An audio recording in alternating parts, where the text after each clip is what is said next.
Recording in progress.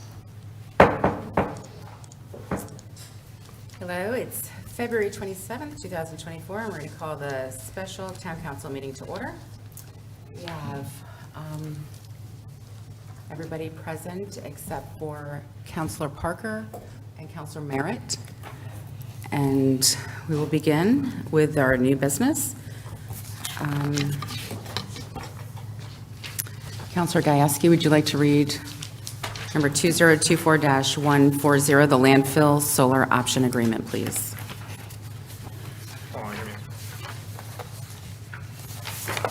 It's on the first page, right on the town council packet, on the first page right here. There you go.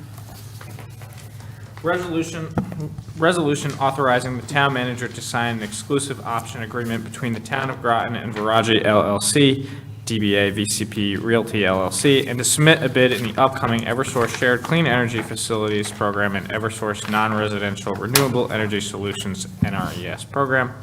Be it resolved that the Groton Town Council hereby authorizes the town managers to sign an exclusive option agreement between the town of Groton and Viraji LLC and all associated forms, affidavits, and other documents necessary to submit a bid in the upcoming Eversource Shared Clean Energy Facilities Program and Eversource Non-Residential Renewable Energy Solutions Program to install, operate, and maintain a solar array on the closed Flanders Road, Landfill, and to associate the town's beneficial electric accounts to a Viraji LLC solar array in Eversource territory through virtual net metering. So moved.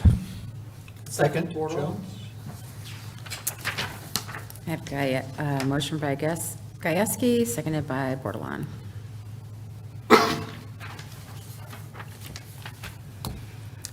Hello, Mr. Hanover. Would you like to introduce yourself? Greg Hanover, Director of Public Works. I also have with me tonight our clean energy consultants, Rob Klee from Clean Sustainability and Sam Zykin from CSW Energy, as well as Town Attorney Cody.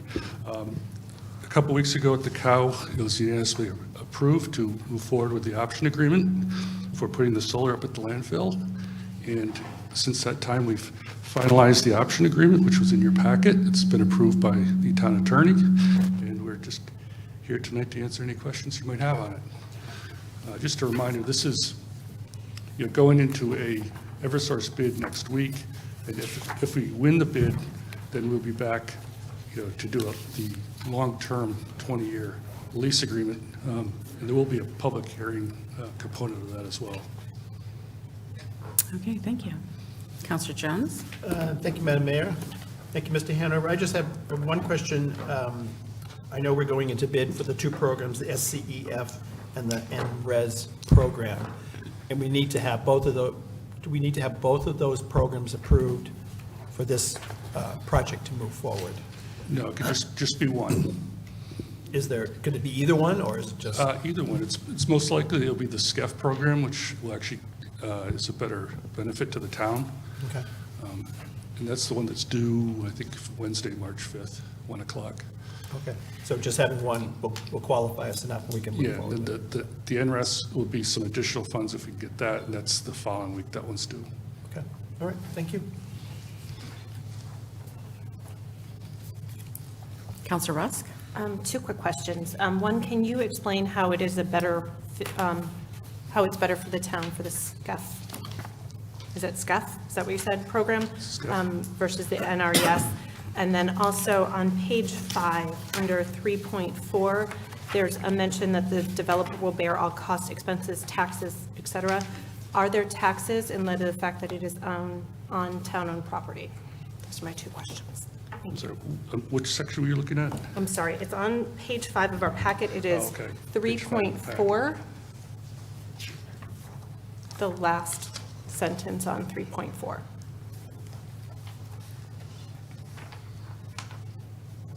The sentence is, the developer will bear all costs, expenses, taxes, and subject to government laws. It goes on.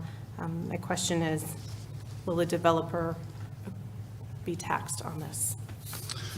Well, the financials that we got from the developer was a pilot. In other words, it's about $200,000, which is a payment in lieu of property taxes. And, the costs and expenses and the tax could be referred to sales tax as well, I suppose, but for the property tax, it would be a pilot. Okay, thank you. And then if you could just explain the differences on if we receive one of the two programs. Okay, maybe I'll have Rob come up. He might be better explaining that than I can. Thank you. Good evening, members of the council. Rob Klee of Klee Sustainability Advisors, and with me Sam Zekian of CSW Energy, the town's clean energy consultants for this project. And thank you for the question, Councilor.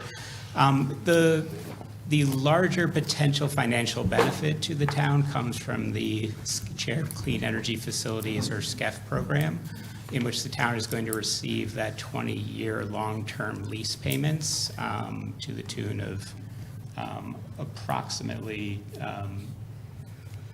$200,000 a year.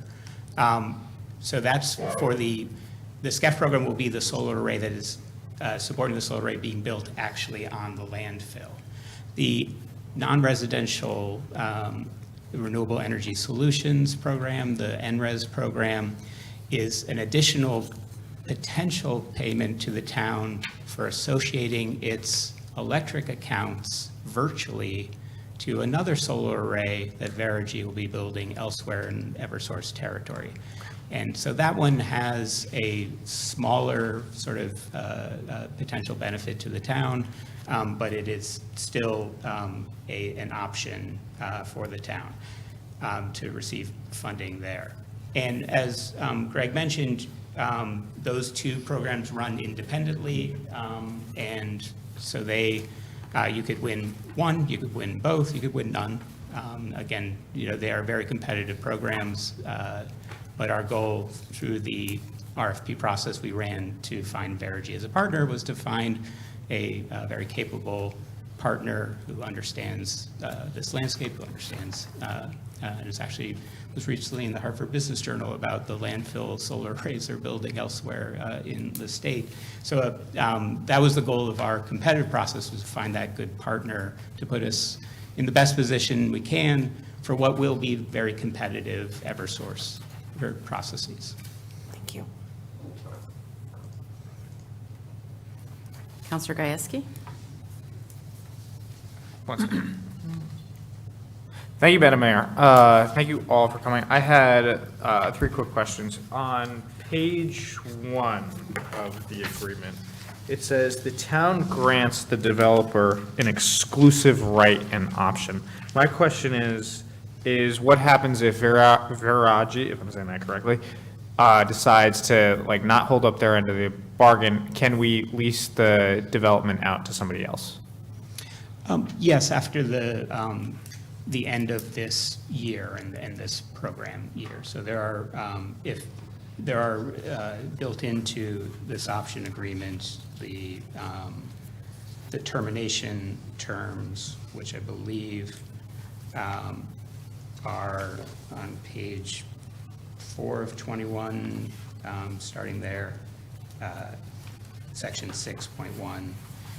So in essence, we've partnered with Verigy for this year and this round of the NRES programs and the SCEF programs. If we're unsuccessful in those, if we don't reach the long-term contract agreement with Verigy, then we can go out to bid again next year and offer this opportunity for solar at the landfill through a new RFP for next year. Thank you. And then my second question is kind of a hybrid question. On page 6, section 10.1, also it says exclusivity. The option granted here under is exclusive to the town, and no event will the developer during the option agreement assign the system listed in section 3.1 to another VNM. However, on page 10, section 14.2, the developer's rights of property, if the developer's rights or property are foreclosed upon or seized, or if a financing party exercises any other right under a security agreement granted by the developer to that financing party, the town shall permit such financing party to exercise any and all the developer rights here under if there are no existing unsecured defaults. So there's a little confusion because it seems like if they were to go into bankruptcy, then section 10.2 would be null. Am I correct, or 10.1? Am I understanding that correctly? It's a good question, and again, can you point me to that second section? What was the second section number? 10.1 was the first one, and 14.2 was the second one. And it is 14.2 is on page 10 of the agreement, page 12 of the council packet, and the first one is on page 6 of the agreement, page 8 of our council packet. So and I'm happy to also bring Attorney Cody up if he would like, but the general notion here, particularly in this section 14 on the financier stepping into the shoes, in essence, of the developer. So if there was a bankruptcy, if there was those things that happened, in general, that financing party could step in and continue the operation under this option agreement. And the default that they were, I think, referring to in there is so long as the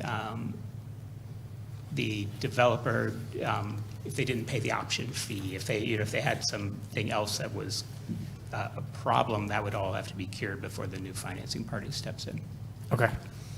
Thank you.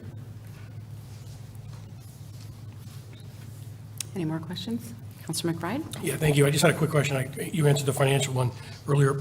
If everything were to go well, what would be the time frame for when this additional income would be generated for the town? Is it 3 years out or 3 years out, yes. 3 years? Okay, that was all. Thank you. Councilor Bordelon? Thank you.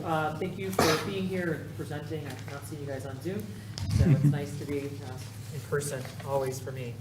A lot of the questions I had asked before, I feel were kind of answered in here, making sure, my eyes looking for, in the past, we've had agreements and making sure where's our section if things start to go sideways, how do we get out of this? That's, my first thing, because we have a vested interest in the town and we're not collecting any form of taxes as it was stated. Is that correct? That's correct. We're getting a lease payment or payment in lieu of taxes.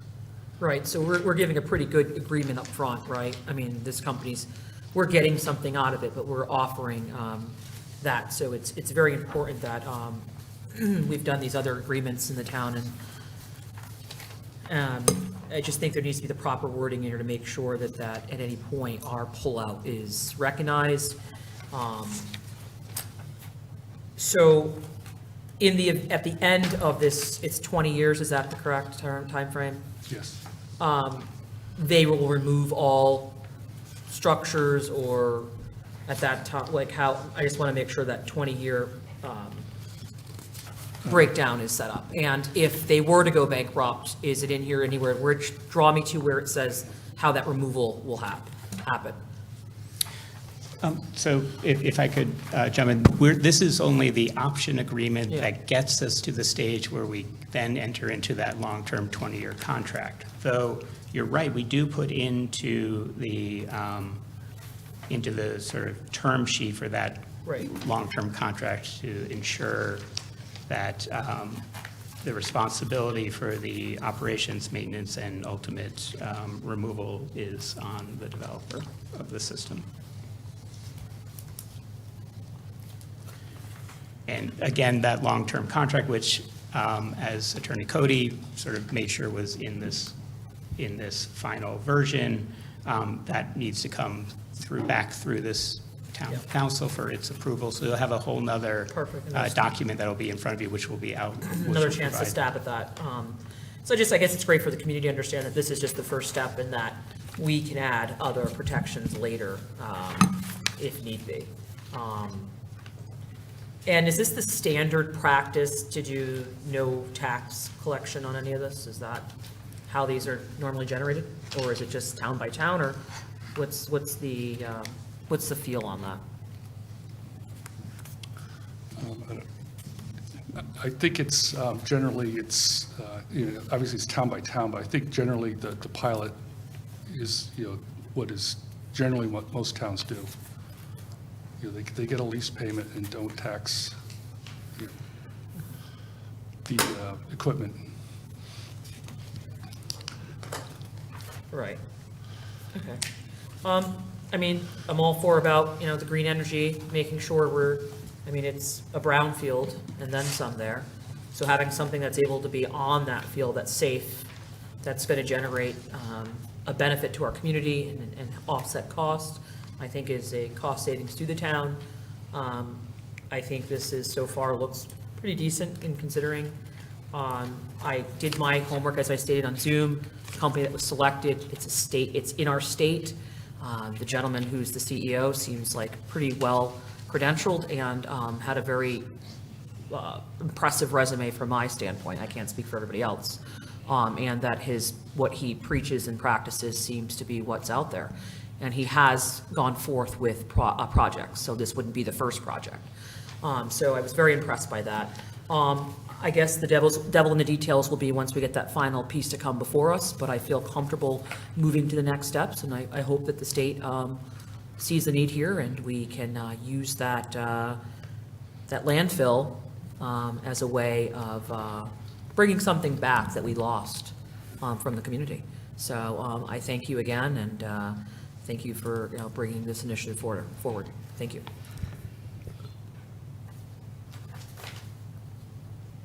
Any further questions from anybody? All right, well, I'll ask mine then. On page 9, it says 10.4, it says damages due to developer's use. And my question is, if there is damage, it says the developer will be responsible at its sole cost and expense for the damages to the town facilities.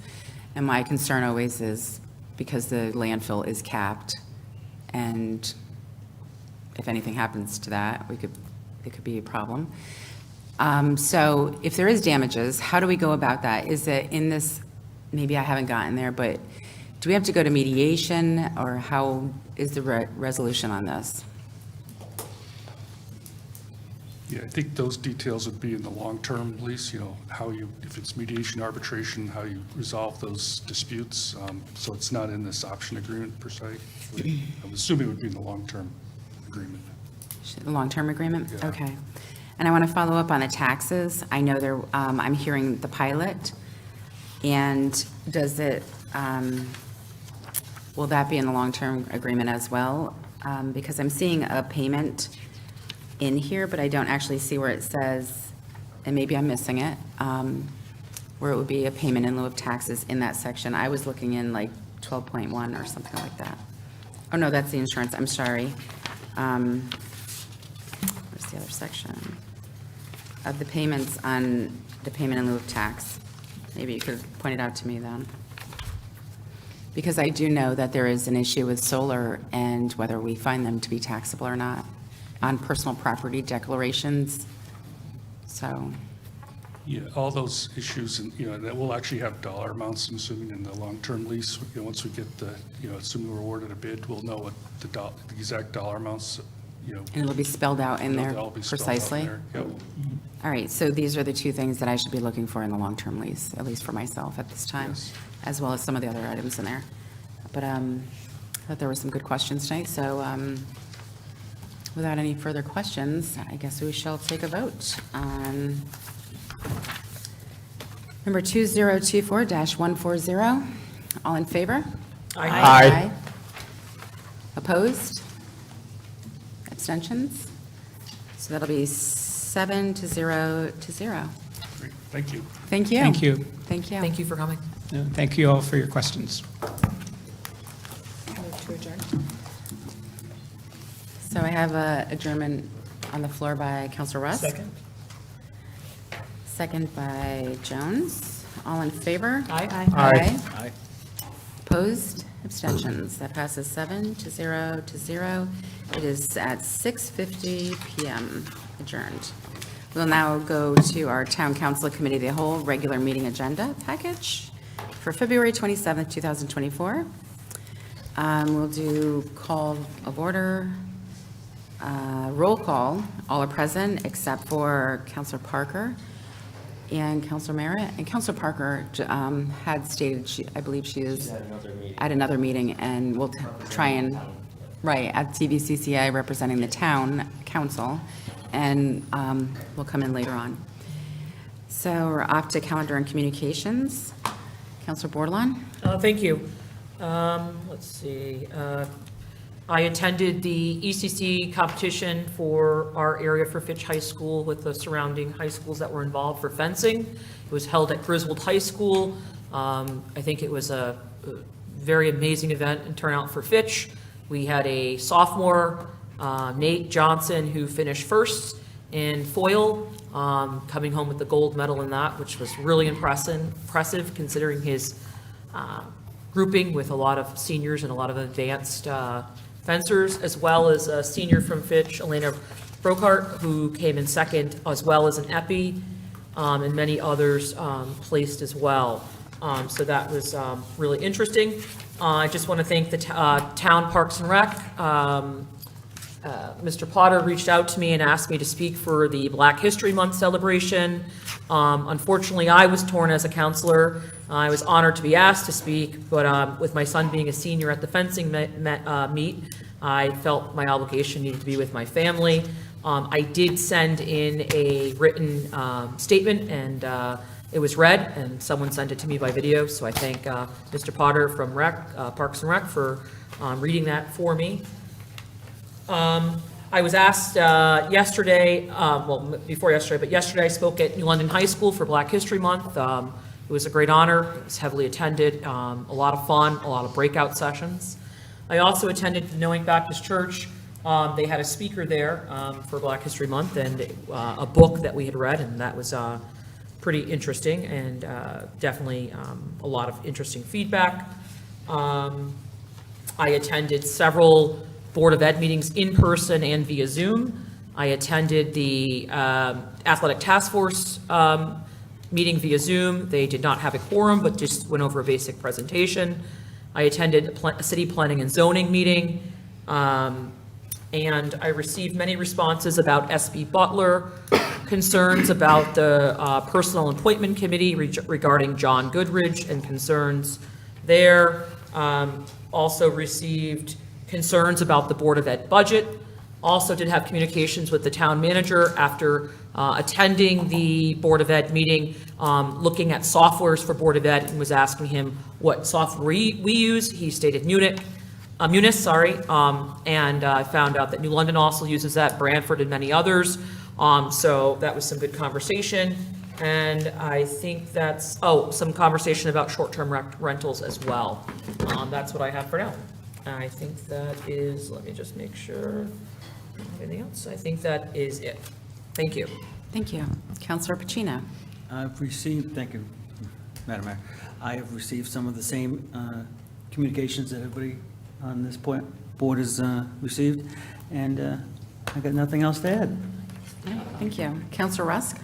Mayor, I'll let you know. I just omitted one comment, if I may. You can come back to me if you want, that I had in my notes that I skipped, that's all. That a resident asked me to say, so. You had like five seconds left. Do you want to do it real quick? Sure. Someone reached out to me about our pound here for our pets, our shelter, and they were concerned about no new initiatives have been there to help support the pets there.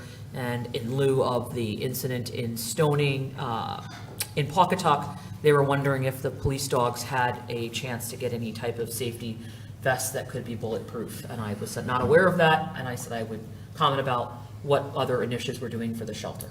Thank you. Thank you. Counselor Rusk? Thank you, Madam Mayor. I also had various calls and emails, most of which went to the entire council. They've been mentioned. I want to say congratulations to our new town clerk, Marisol Melendez, who was sworn in recently. I attended a meeting with Ross Gianfrido. I'm apologizing if I'm saying that wrong. He is the Electric Boat's Senior Government Liaison Specialist. I attended that with the mayor and Councilor Parker.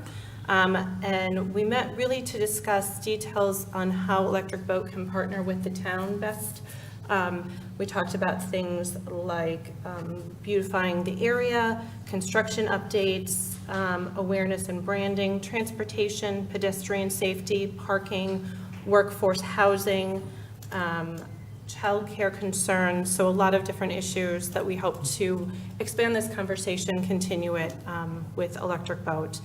I attended the Personnel and Appointments Committee with Counselor Jones and Counselor Gajewski. I had the honor of attending the EB Legislative Breakfast on the 22nd. First of all, I want to say congratulations to Electric Boat for making submarines here in Groton for 125 years. That's very impressive. Electric Boat, the big message was Electric Boat is still hiring. They hired over 5,000 employees between Groton, New London, and Rhode Island last year, and are looking to hire about $5,000 more people in the next year. So they are looking for everybody, trades, office personnel. He basically said, if you were looking for a job, come to EB. They have both the Columbia class and Virginia class under construction or contracted. So they are looking at 20 years of future boat construction. Other quick notes, they are working in our schools, elementary, middle, and high school, to expose students to trades through Boats for Kids, Boat for Explorers, which are their elementary and middle school programs and high school programs. They're doing summer interns for juniors and seniors in high school, so if you have anyone that age, look for that. They're doing application days, which are same-day interviews in high schools in the area. And they are doing signing days now in the high school like you do with athletics. I thought it was really interesting. They do signing days for people who are now employed for Electric Boat. In the first year, they had 70 students. This last year, they had 300. And EB is the largest private employer between Connecticut and Rhode Island. And we have seen a 3.2% growth in employment. I'm trying to do this really quick, which is the highest employment in Connecticut. I also attended the Economic Development Community Conversation, or the Groton Community Conversation with Economic Development. I want to say thank you to Economic Development and to everyone who attended, and look for future meetings coming up on March 28th, April 25th, and May 23rd. Good job. 3 minutes. Very good. Counselor Jones. Thank you, Madam Mayor. I also received the same emails and communications as other counselors. Last Thursday, with Mayor Franco and Councilor Pacino, attended Senator Murphy's office meeting with the town, and I met with Erin McBride. I had a very, very productive meeting on going through goals and what we were looking for. A big thank you to have our goals list that was already ready to go, so we were able to go through that nicely. Received a lot of information, especially for Councilor Pacino and I, who are working on the Veterans Program. They gave us some fantastic contacts to go at the federal level, and we've been looking at the state level, but now we know about the federal level, so that was great. So a big thank you to Senator Murphy's office for coming out. Also attended, along with many of the councilors here, the Groton Community Conversations, where they had a presentation, and then we were able to make some choices on different things that they were putting out, so that was good. And on Friday, did the United Way Food Bank with the city, St. John's, United Way, and we served over 300 people. So hunger in Groton is very real, and it's quite gratifying being able to just to help and to do something with that. So a thank you to those. Okay. Thank you. Counselor McBride? Thank you. No additional report at this time, just the same communication that the other counselors have been providing. Thank you. Thank you. Counselor Gajewski? Thank you, Madam Mayor. Last Tuesday, I attended and participated in the Personnel and Appointments Committee. I volunteered at the United Way Food Bank with Counselor Jones and Counselor Rusk. I had the privilege of attending the 555 Ganong show with Mayor Franco as we were judges. I'm blanking on the winner's name, but congratulations to the winner, and thank you to all that participated. A special shout out to the town staff for putting on a great event and being great MCs and staff. It was a thoroughly enjoyable experience, and thank you to the mayor for inviting me to that. And then on Saturday, I attended the Groton Parks and Rec Black History Celebration with Councilor Parker, and Councilor Bordelon provided a statement to be read as well. And then same various communications everybody else has received. Thank you. Mr. Byrd?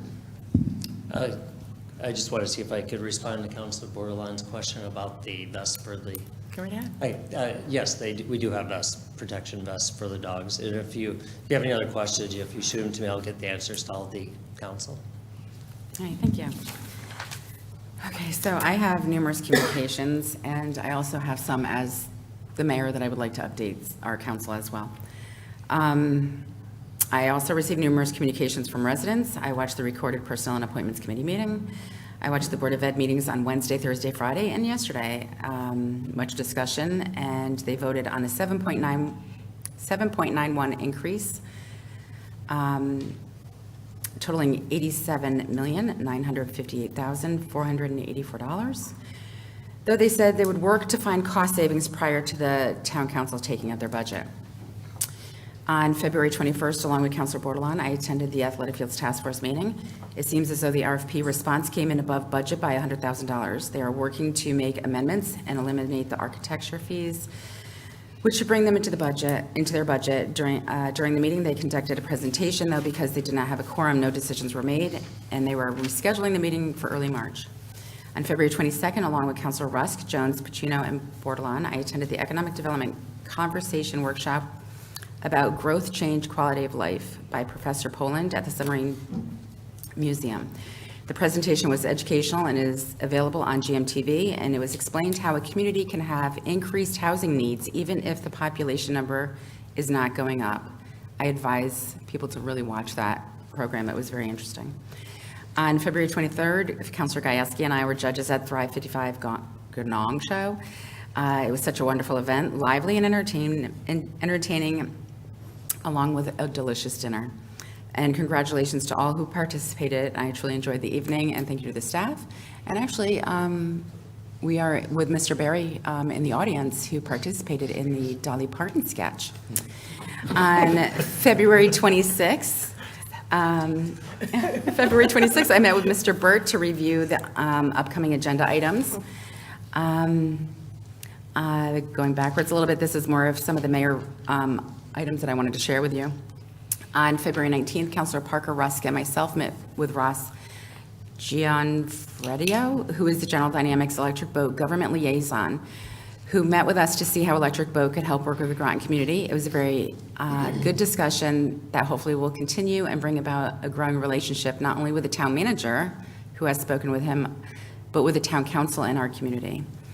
On February 21st, I was invited to attend a joint meeting with the town auditors, school superintendent and her staff, Board of Ed chair, Board of Ed attorney, town manager and his staff, and the town attorney.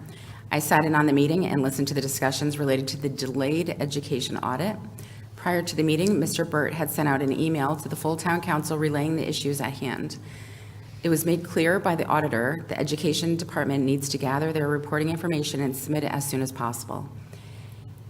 Even if after the auditors receive the reporting information, the audit will then commence with the testing of controls, and the audit will not be completed for at least 2 months. There were questions asked, and I felt the school group understood what was needed and when. The superintendent stated that they have all hands on deck working on their audit. The Board of Ed has asked to put their budget deliberations at the end of our budget meeting schedule. Mr. Burt has made the amendment and sent out a revised budget schedule. On February 22nd, Councilor Rusk represented our council at Electric Boat Legislative Breakfast along with the Groton town manager and staff and the city mayor and surrounding town leaders. On February 22nd, Councilor Jones, Pacino, and myself attended a meeting with Senator Murphy's staff, personnel, Aaron McBride, who was interested in what is happening in Groton. Our goals and priority list were shared along with a good conversation.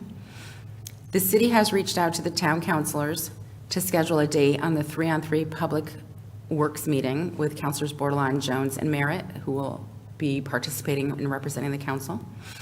General Dynamics Electric Boat has invited the mayor and a guest to the upcoming USS Idaho's christening on March 16th. I reached out to all councilors asking who would be interested in attending, and Councilor McBride has been chosen to attend. So that are my communications, and we shall be moving on to approval of minutes. Counselor McBride, would you pass the minutes?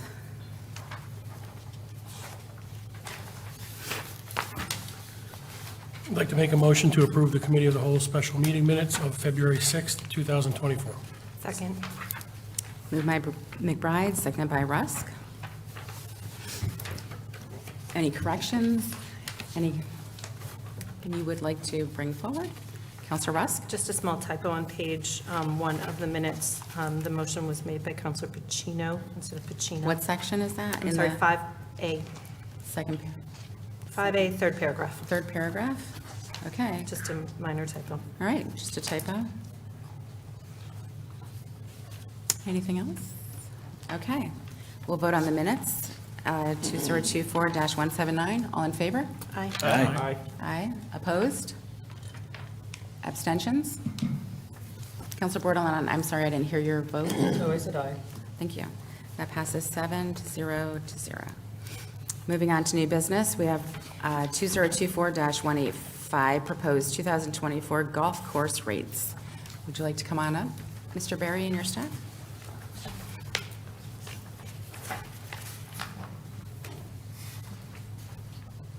And Counselor Jones, would you like to make a motion? Item 2024-185, proposed 2024 golf course rates. The motion is to recommend a resolution approving the proposed 2024 golf course rates. So moved. Second? Motion by Jones, seconded by Bordelon.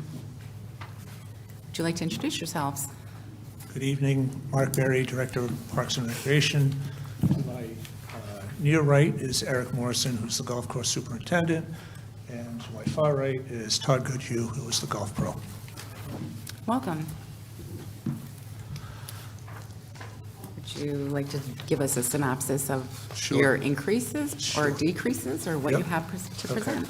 So this process began back in December when the Golf Advisory Board met to start an initial conversation on looking at the golf course rates for 2024.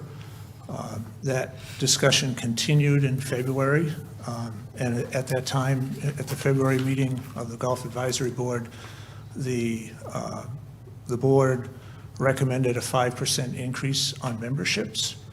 About a week later, the Golf Advisory Board and the Parks and Recreation Commission held a joint meeting.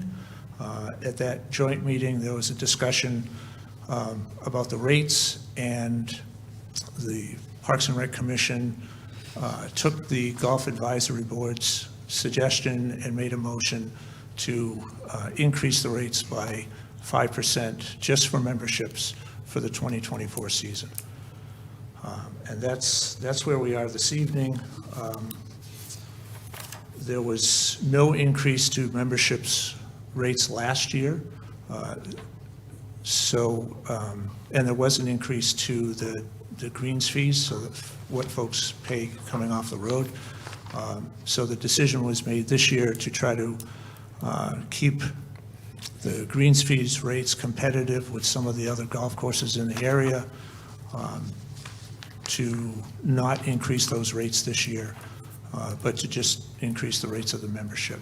And those included in the packet was the current rates and the proposed rates with the 5% increase. And the revenue the increased revenue from the 5% increase, along with the projected greens fees, will cover the costs, operating expenses, operating and personnel expenses for next year. And right now, we're projected to generate an additional $100,000.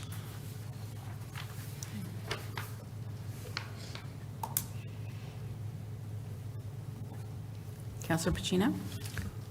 Thank you, Madam Mayor.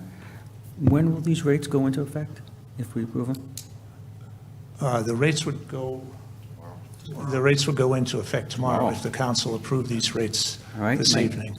Next Tuesday, once it goes through the. Oh, sorry. They would go into effect next Tuesday. You guys all set? Yeah. What were the rates in 2019? Because this says it brings it close to what they were. Didn't say it was 2019. The rates in 2019, well, it would depend on which membership. So the rate, the adult resident. Yeah, let's rate just go with the adult regular. was, okay, adult regular and, was 1440. It was 1440? Right. Okay. Because you had reduced it at that point. We did. 1440. Back in 2019, we reduced the rates. We were not in the position where we are now, where we I have understand. over 450 members. At that time, we had close to 230. What were the rates before they were reduced? That's what I was getting at. I I'm used a sorry. year, but that's okay.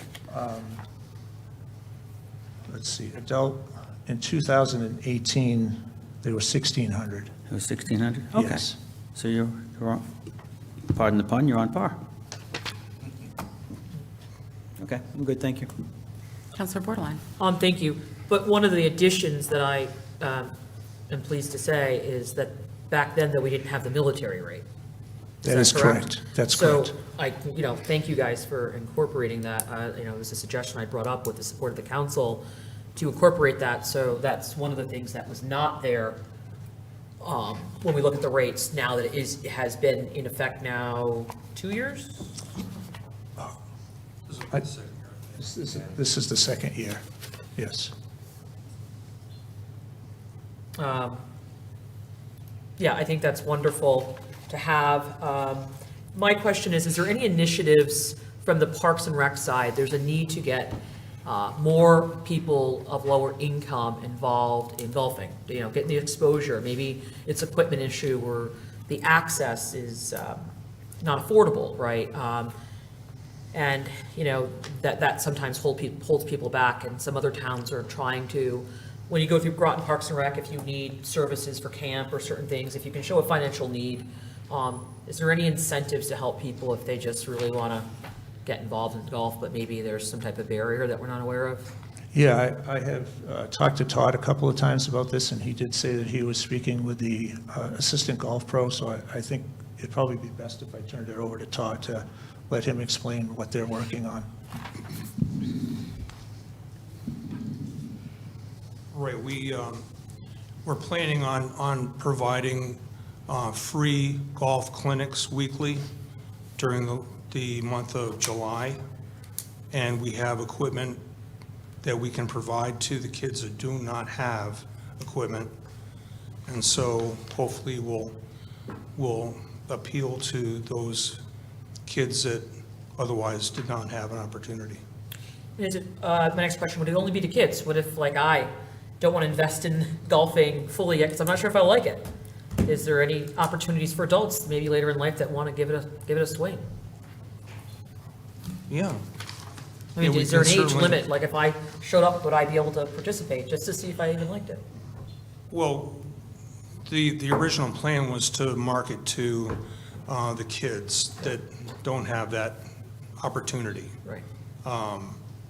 But certainly, we can take a look at that and expand.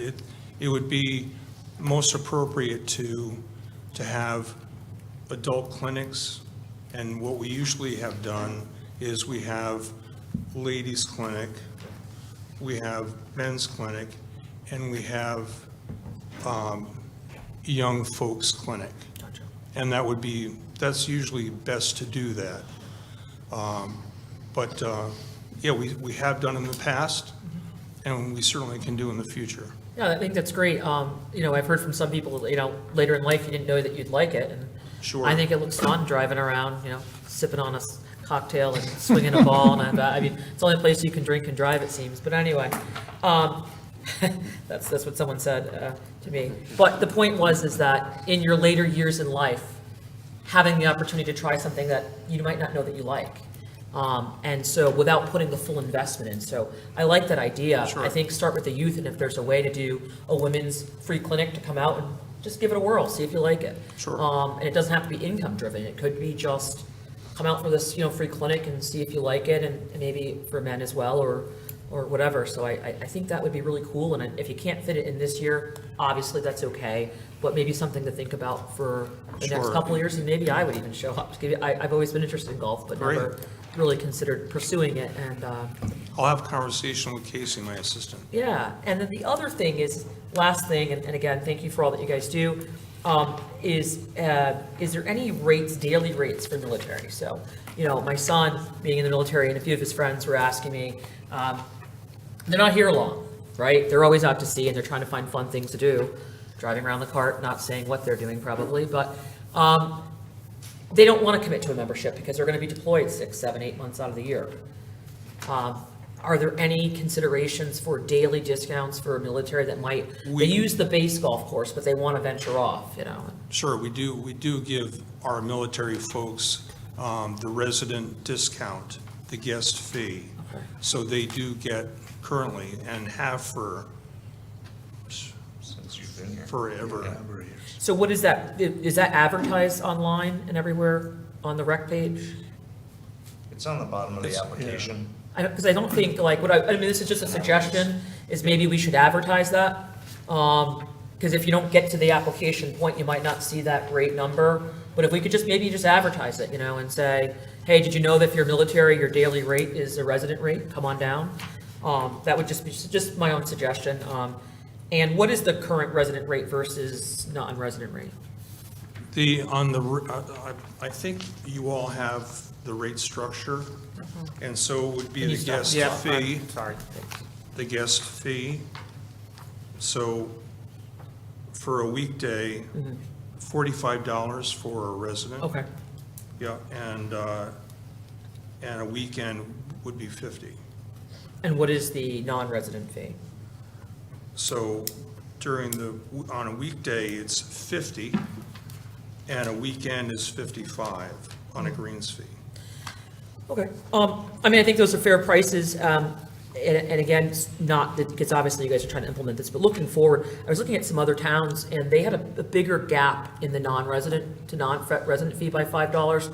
Maybe look at that as a place of increasing in the future, because I think being a resident, being a taxpayer should be more than a $5 grace. We put a lot of money already into the town. So maybe in the future, look, if there is a way to, I think non-residents should pay a little bit more than if I'm only getting $5 off. Just a thought. But I appreciate everything you guys are doing, and thank you for implementing with the things you had, and look forward to hearing next year. Thank you. Anybody else? Councilor Rusk? Thank you. Thank you so much for coming tonight and presenting this. I really appreciate all the information. And I appreciate the fact that you cover both your operating expenses and your personnel costs through fees. That's fantastic for taxpayers. Quick question, you mentioned that there was about $100,000 excess this next year that you're anticipating. Is that correct? That's correct. And does that money go back in the general budget, or does that go to CIPs? How does that get handled? That would go into fund balance. Okay. And moving forward, a portion, that money would be used towards CIPs. Okay. And just one quick other question. On the bottom, it mentions that your guest fee applies to Groton residents, and you specify active and retired military personnel and dependents. Are all of your military fees for active and retired military personnel and dependents? So on the top, under like season pass, it says military regular, and then limited, it says military. Is that active duty military, or is that active retirees and their dependents? Yeah, it should say active and retired. Just, Okay, the top yes, two? Yes. Perfect, thank you. Yep. Any other questions, comments? Councilor McBride? Yeah, I just have a quick question for clarification. So you're saying the surplus, the golf, because I thought in the budgets, we actually provided interfund transfer to golf, but that's not true. For You the actually- CIPs, we do. But the now they're CIP. building up. We had a discussion last year during the budget that they're getting to the size where they could start contributing some towards it. So- Okay, so operationally, they're self-sufficient on their own from a Yes. revenue standpoint? Okay. Well, not completely. Some of the, if you look at the projected CIP schedule over the next, for the golf course, over the next 5 years, so FYE '25 through FYE '30, the projected expenses are in excess of $3 million. We're not going to generate $3 million in excess in revenue to go into the fund balance over the next 5 years. So we're looking to use some of the fund balance to pay for a portion of the CIP's projects that we've had proposed. That makes sense, but operationally, Yeah. you're. Oh, yeah, outside of that, yes, outside Outside of some type of, sharing of expenses for the CIPs. Yes, all personnel expenses and all operating expenses are covered by golf course fees. That's great, thank you. Counselor Bordelon? One more question, sorry, because I was doing some reading, looking to see how we measure, not its quality, of course, obviously, because we have the best, right? But just like how our fees and stuff. One of the other things is if you were disabled in any way and you had a handicap sticker, some courses gave you a golf course at no cost because it wasn't a pleasure ride, it was more like a necessity. Some discounted it lower. Do we have any ABA compliance accommodations or fees for folks who, sometimes it's just getting on that golf cart and getting out there to make you feel a little bit better, and some people might feel it might be a barrier. I just didn't know how we handle people with a disability. We don't have an ADA fee per se. We are one of the few courses in the state that we have our own ADA golf cart. So we have advertised that in the past, that people know that we have that, and if they want to come use that, they're more than welcome to. So we have one ABA golf cart? We do. We have one solo rider cart that we own. And then we also, if disabled people have their own cart, we let them bring theirs too, and they can use theirs at no cost. Okay, and the ABA cart we charge at what rate? We don't charge. We don't charge. That's great. So we do have something set up. So that's another great thing to advertise, I think, you know what I mean? It just is good to know that that's a standard that we have these things, and sometimes people don't know they exist, that's all. So I'm proud that we have that, and thank you for thinking of that. So that's definitely really thinking outside the box and forward, so really appreciate that. Thank you. Any further questions, comments? Okay, I'll take my turn. I do not golf. When we go to Florida, my family does, and do you have, I guess, golf clubs and stuff that people, if they are travelers and they're here on business or vacation or whatever reason, that they came in and they could rent them for the day, like to go out and play? Ever since COVID, we have not had rental sets. We had before COVID. We do allow people to play out of a friend's bag so they can share. Mm-hmm. So it hasn't been an issue. I'm We just don't, curious if people are here on business, like for some of the big industries we have here, if they wanted to play some golf and they didn't bring them with them. no, we don't have rental sets. Okay. And also, do you have like an online scheduling system where people can look and see when you have openings that they can schedule? You do have that Yes, system? our T sheet, our daily schedules are posted on the website. So I could, like if I was here on travel, I could look up Shinnecosta Golf Course and Sure. find out that you have openings at 2:00. Sure. And I can reserve it right then and there online. Sure. Oh, that's wonderful.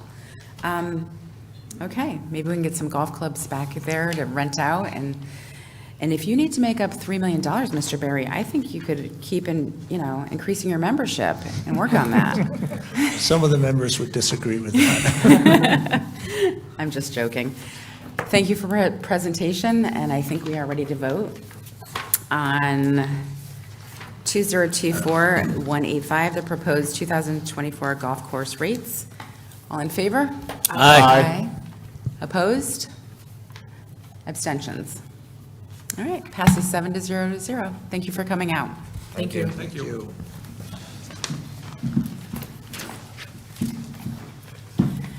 Up next is 2024-193 is short-term rentals. I would also like to note, just while we're going through this, on our agenda. Item number 2024-184, the Sustainability and Resiliency Progress Update is going to be postponed to a future date. Our staff member cannot be here to discuss that with us tonight, so that is going to be moved. We're also going to, if it's okay with the council, we're going to move the wayfinding signage master plan update down below 5D, so it'll come after the Blight, because we have our town attorney here, and we'd like to get him out before we take up signage. Just a point of clarification, just to make Yes. sure I'm understanding. So we're moving wayfinding 5C below 5D, we're eliminating 5E due to staff not able to be here today.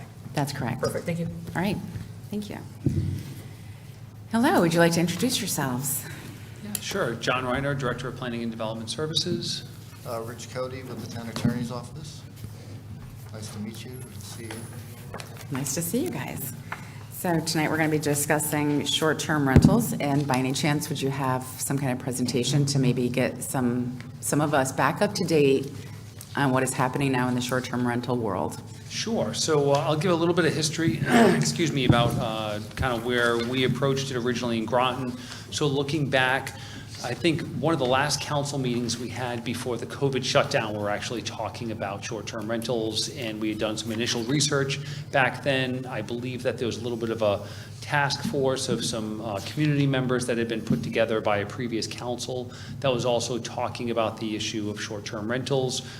During the years after that, we, staff working with the town attorney's office, had prepared a draft ordinance that the town council was looking to possibly adopt. That ordinance was really a registration system that identified, really just people had to identify who they were, where the short-term rental was located, and there was kind of working through some of the issues on that. The council at the time decided not to pass that ordinance, put it on hold to the next council. That draft is still out there, is still quite viable. Also around that same time, our Planning and Zoning Commission decided to take up the whole issue of short-term rentals. They've been working on a regulation in the zoning regulations to address short-term rentals. They have crafted a draft. They held a public hearing a couple months back, and actually tonight they're talking about the feedback and comments that they heard at the public hearing and about what their next steps are. I do not expect them to pass that regulation tonight, but it is something that they're looking into moving forward with. The regulation that would be adopted by a Planning and Zoning Commission.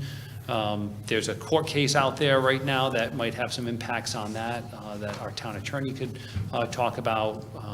But generally, zoning regulations apply moving forward and don't always grandfather, but there's something that he can talk to about that a little bit, as opposed to an ordinance that's passed by the council would apply across the board. So I think with that, I don't know if you want to talk about that case a little bit, Rich? Sure. As background to that case, you probably heard that there have been really two approaches to how to regulate short-term rentals, after they became as popular as they've become. Can you bring your mic closer, just Sure. in case I'd like to listen to this again? Is that better? That's Okay. better, thank you.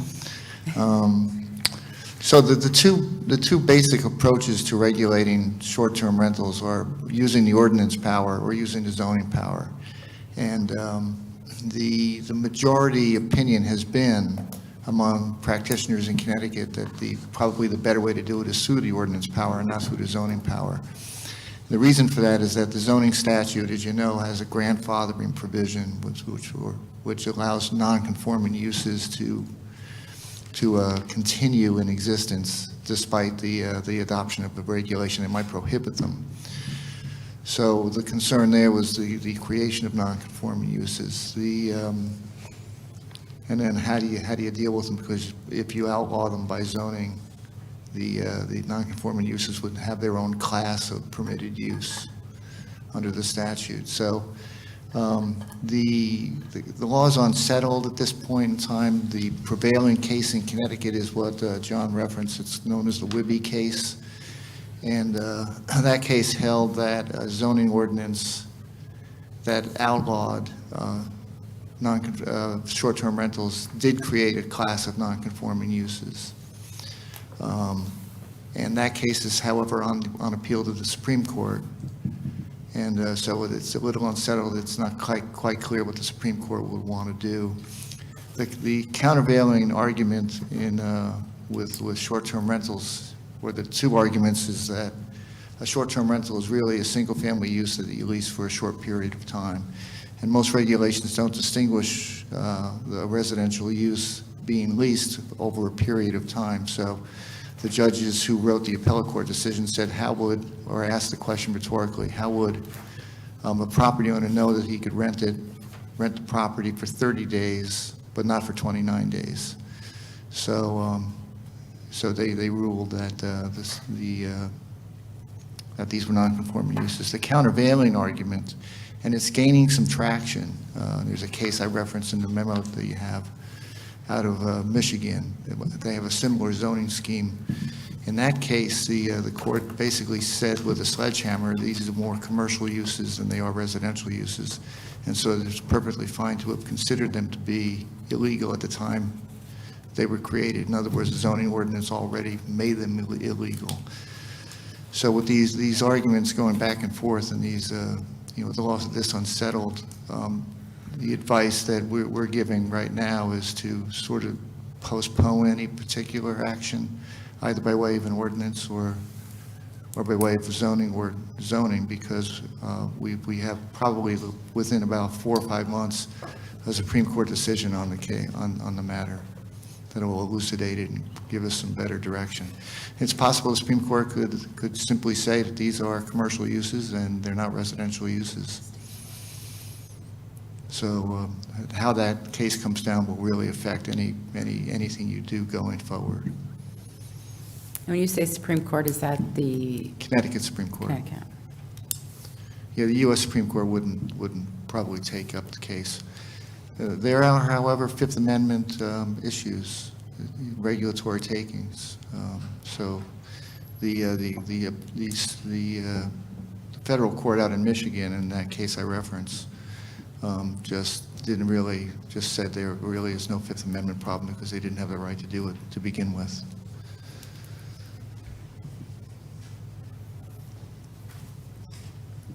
There were some questions, I think, that if they haven't been answered already.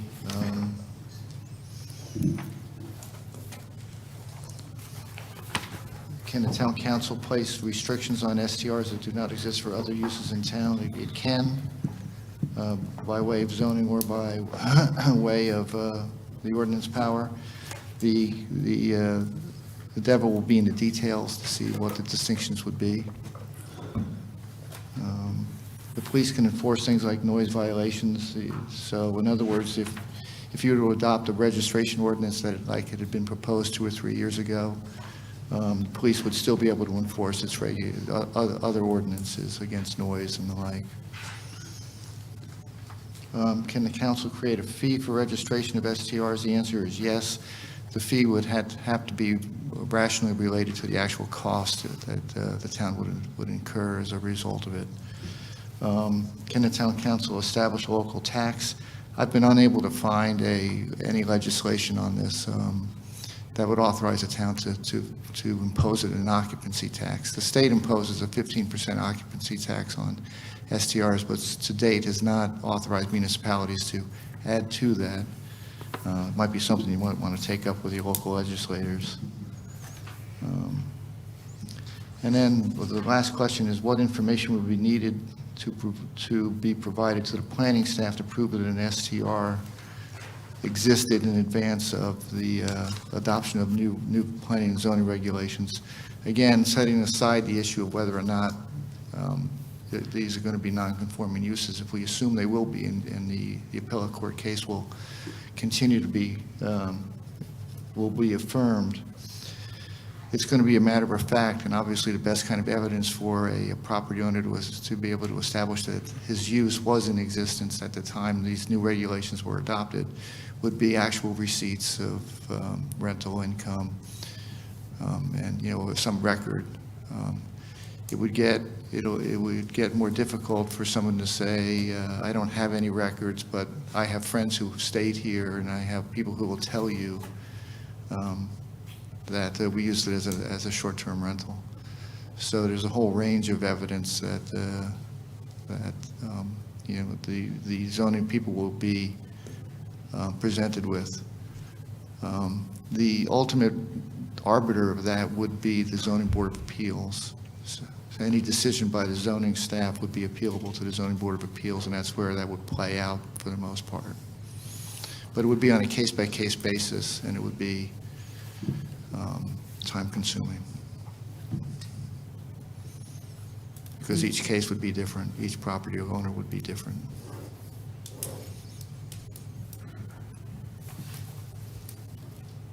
Any questions? Counselor Jones? Thank you, Madam Mayor. Thank you, Mr. Cody and Director Reiner. Can you tell me what would be the minimum requirement? You kind of just hinted at this, but the minimum requirement to say you have a short-term rental? Like, what would need to be done that would be the minimum requirement? Could I just register my house on Airbnb? Would that sort of grandfather me in? The case law says that the use has to be in existence at the time of the adoption of the regulation and makes it illegal. And it has to be continuous. So a simple advertisement probably is not going to be sufficient because the use is not in existence, it's just being advertised. So is it a week, a month, a year? What is there, do you have any idea on what that continual use is? There's no case law out there that would establish that. It would be really up to the Zoning Board of Appeals to determine that. But if somebody was using it, say for 6 months, then they'd probably be able to establish the use. A week, I'm not sure how the Zoning Board of Appeals would rule on that.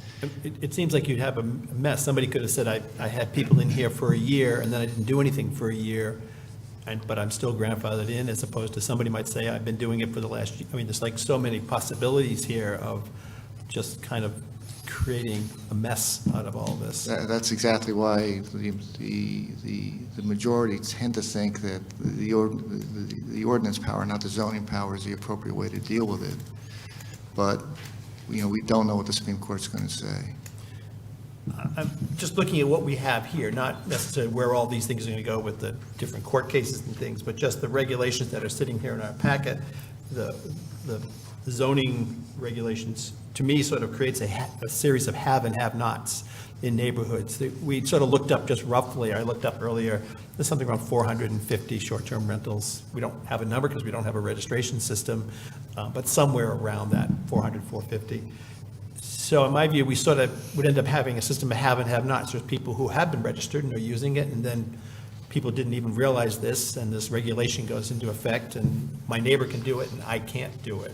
Or because there's so many different combinations in here, somebody has a piece of commercial property across the street, could open an Airbnb, and I'm residential, and like my neighborhood, there's commercial across the street, and I couldn't do it. So you sort of have this world of people, some people can and some people can't, and it doesn't seem like that's the spirit of how we run our communities, to have one neighbor who can do it and one neighbor who can't do it. So I don't know what kind of problems that creates in the world, but I imagine, I can see Mr. Reiner nodding his head, it's going to create a lot of problems because people come to be aware of the sort of have and have not kind of society that we suddenly put ourselves in.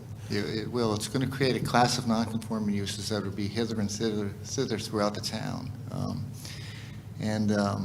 It's going to be difficult to identify them, to prove that they were in existence. And then it's true that they would be protected where somebody living next door would not be able to do that. Right. And I also feel, and I know it was very contentious when we brought this ordinance up before, and we kind of just moved it forward. And that may happen again. But I just wonder if we created a volunteer system of registering where people, in lieu of this, whenever it gets in place, because the registration, the regulations that are going to effect could go in very quickly. It could go in the next month or something if they decided to do it, is to have some system of volunteer registration that allows people to register their properties. One's going to outpace the other, is what's going to happen. And again, we have a have and have not system, but, you know, people aren't going to have time to register before the regulations go in. So it's just the thought I had tonight was to have some kind of volunteer system where people could certainly get their STRs registered, so they're on the books, people have them, and then the ordinance and things catch up later, so. Yeah, I think if somebody registered for a voluntary registration right now, we'd still have to prove, if we had a complaint that, oh, I think that's an illegal STR, we would still have to prove that it's a legal STR, and just because they registered, that probably wouldn't carry the weight when looking at it from a regulatory standpoint.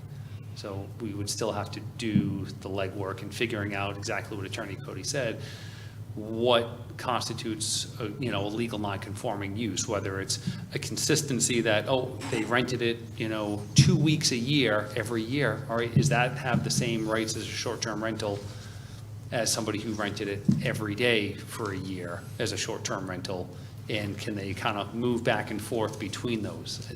They're all kind of questions that are out there. Yeah, there's two vantage points from which to consider that. One would be the vantage point of the property owner, who's going to be eager to say that he's got a non-conforming use. And then you have the neighbor who's next door, who's going to be eager to say that's not true. And so, if it were voluntary, I would recommend that there be some process by which these things were checked out and confirmed. Okay. Thank you. Councilor Bordelon?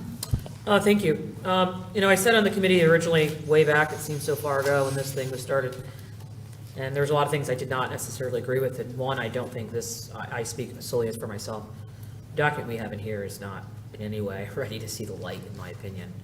It was drafted way before, I don't know, like a whole bunch of these court things. In this memorandum, and as we heard, and I follow the planning and zoning meetings, we have a lot on the table to determine after these court cases are final.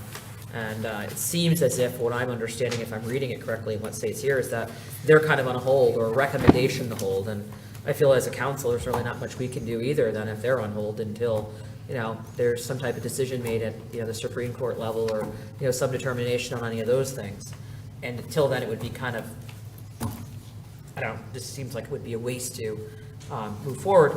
Some of the things that I heard over the years is, owner occupied versus non-owner occupied versus corporate run versus a person who never even shows up.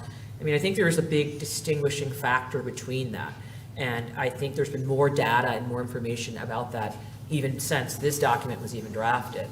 I think there's a lot to learn. I think it gets in the weeds. I think this document gets in the weeds about where the trash, some of this is just too much, control. But I think that, some type of registration in general should be good, whatever. I think even before an ordinance is even, put into play, I think it wouldn't be a bad idea to just, even the corporate, family run or private ones, to just kind of know where they are for safety reasons, because, emergency personnel respond to these if there's an incident. And I think it would be good to have that information, no matter which way we go with it. I only can speak for myself. I think there's more information to be had. I've heard from a lot of people. I've toured some of these where they literally live on there 24/7, 365 days a year. They're right there. Like that Airbnb is an extension of their home necessarily, And how do I feel about that versus a corporate one coming up, buying a bunch of property and land and just never ever coming here and just kind of renting it out to whoever on some website?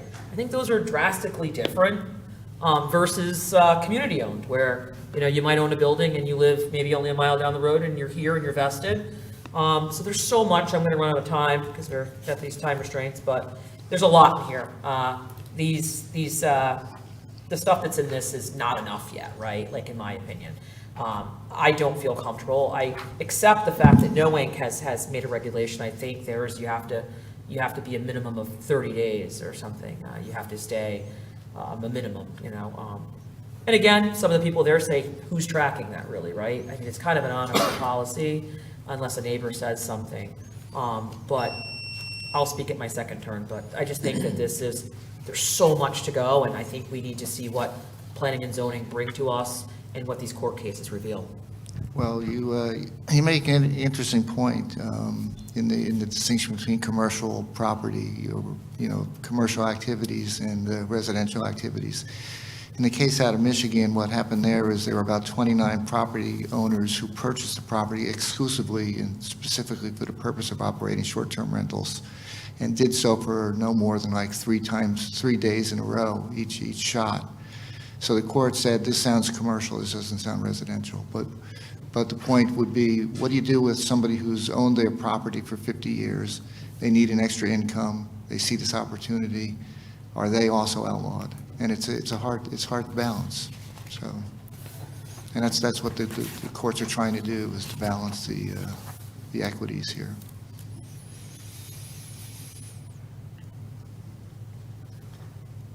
Counselor Gajewski? Thank you, Madam Mayor. Do you see any possible state legislation or even federal legislation touching this issue, or is it all going to be local? Probably one of the good solutions would be state regulation, so that it's uniform. But I'm not aware of any coming down the pike.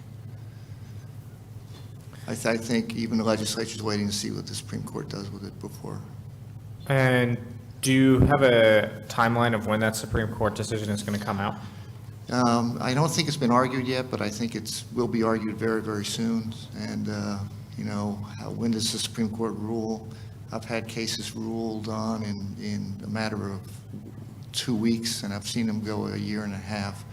I would expect that I would expect the decision, though, on this one to be fairly rapid after argument, so probably by summertime. But please don't hold me to that. I'm not in control of their docket. Okay, I won't hold you to that. And Director Reiner, do you have an idea of what a process for registration would even look like, volunteer or non-volunteer? I think the ordinance that was drafted a few years ago at this point in time had some information in there about what could be contained in a registration. Obviously we would want someone's name, the address of the property, proof somehow that it would be that it was a short-term rental, how many days it's rented out on average per year, how many years they've been doing it, some receipts, maybe I don't think we want to start getting into people's taxes and social security numbers, but we need to see some proof that, property owner X actually rented that out on a short-term basis, and it wasn't just one time now I'm grandfathered, excellent, and now I can, just have my house be a single-family house that's not short-term rented, because there might be, depending on how the courts interpret it, if any one of you rented out your house for a single night as a short-term rental, well, you might be grandfathered, even though we're still living in there all the other times. You went away for a weekend, and hey, I short-term rented it. Does that grandfather you? We don't really have those parameters yet. And kind of talking about the grandfather a little bit, not really a question, but more of a statement, something to think about. What if somebody is a resident here in the summertime and then they go down south for the winter and they're like, oh, I'm going to put it on the market, but as we know New England is, we're not getting a lot of tourists or people visiting the area in the wintertime. So they may not get anybody wanting to use their property as a short-term rental. And then in the flip side, in the summertime, oh, I'm going to go on a month-long excursion across the world and I'm going to put up my property as a short-term rental. It just, is there discussion if there's going to be leeway with that, or do they need to register or do they not need to register? So getting into the nitty-gritties here, but it's just something I wanted to put out to think about for the long term. That's it, Madam Mayor. Thank you. Councilor McBride? Thank you. I don't have necessarily a comment on this, but I'm just wondering, this is a pretty important topic, pretty divisive topic for the town. And I'm just wondering, maybe for the mayor or the town manager, would this be worthy of forming a committee of either councilors or administration or members of the public or something to get this start the discussion now, because this is, even if it's 4 or 5 months away, this is not something that's going to happen overnight. It's going to be extremely involved. So that would be my suggestion, just to consider if there's some other mechanism than just what we're doing here to maybe move this into further discussion. So.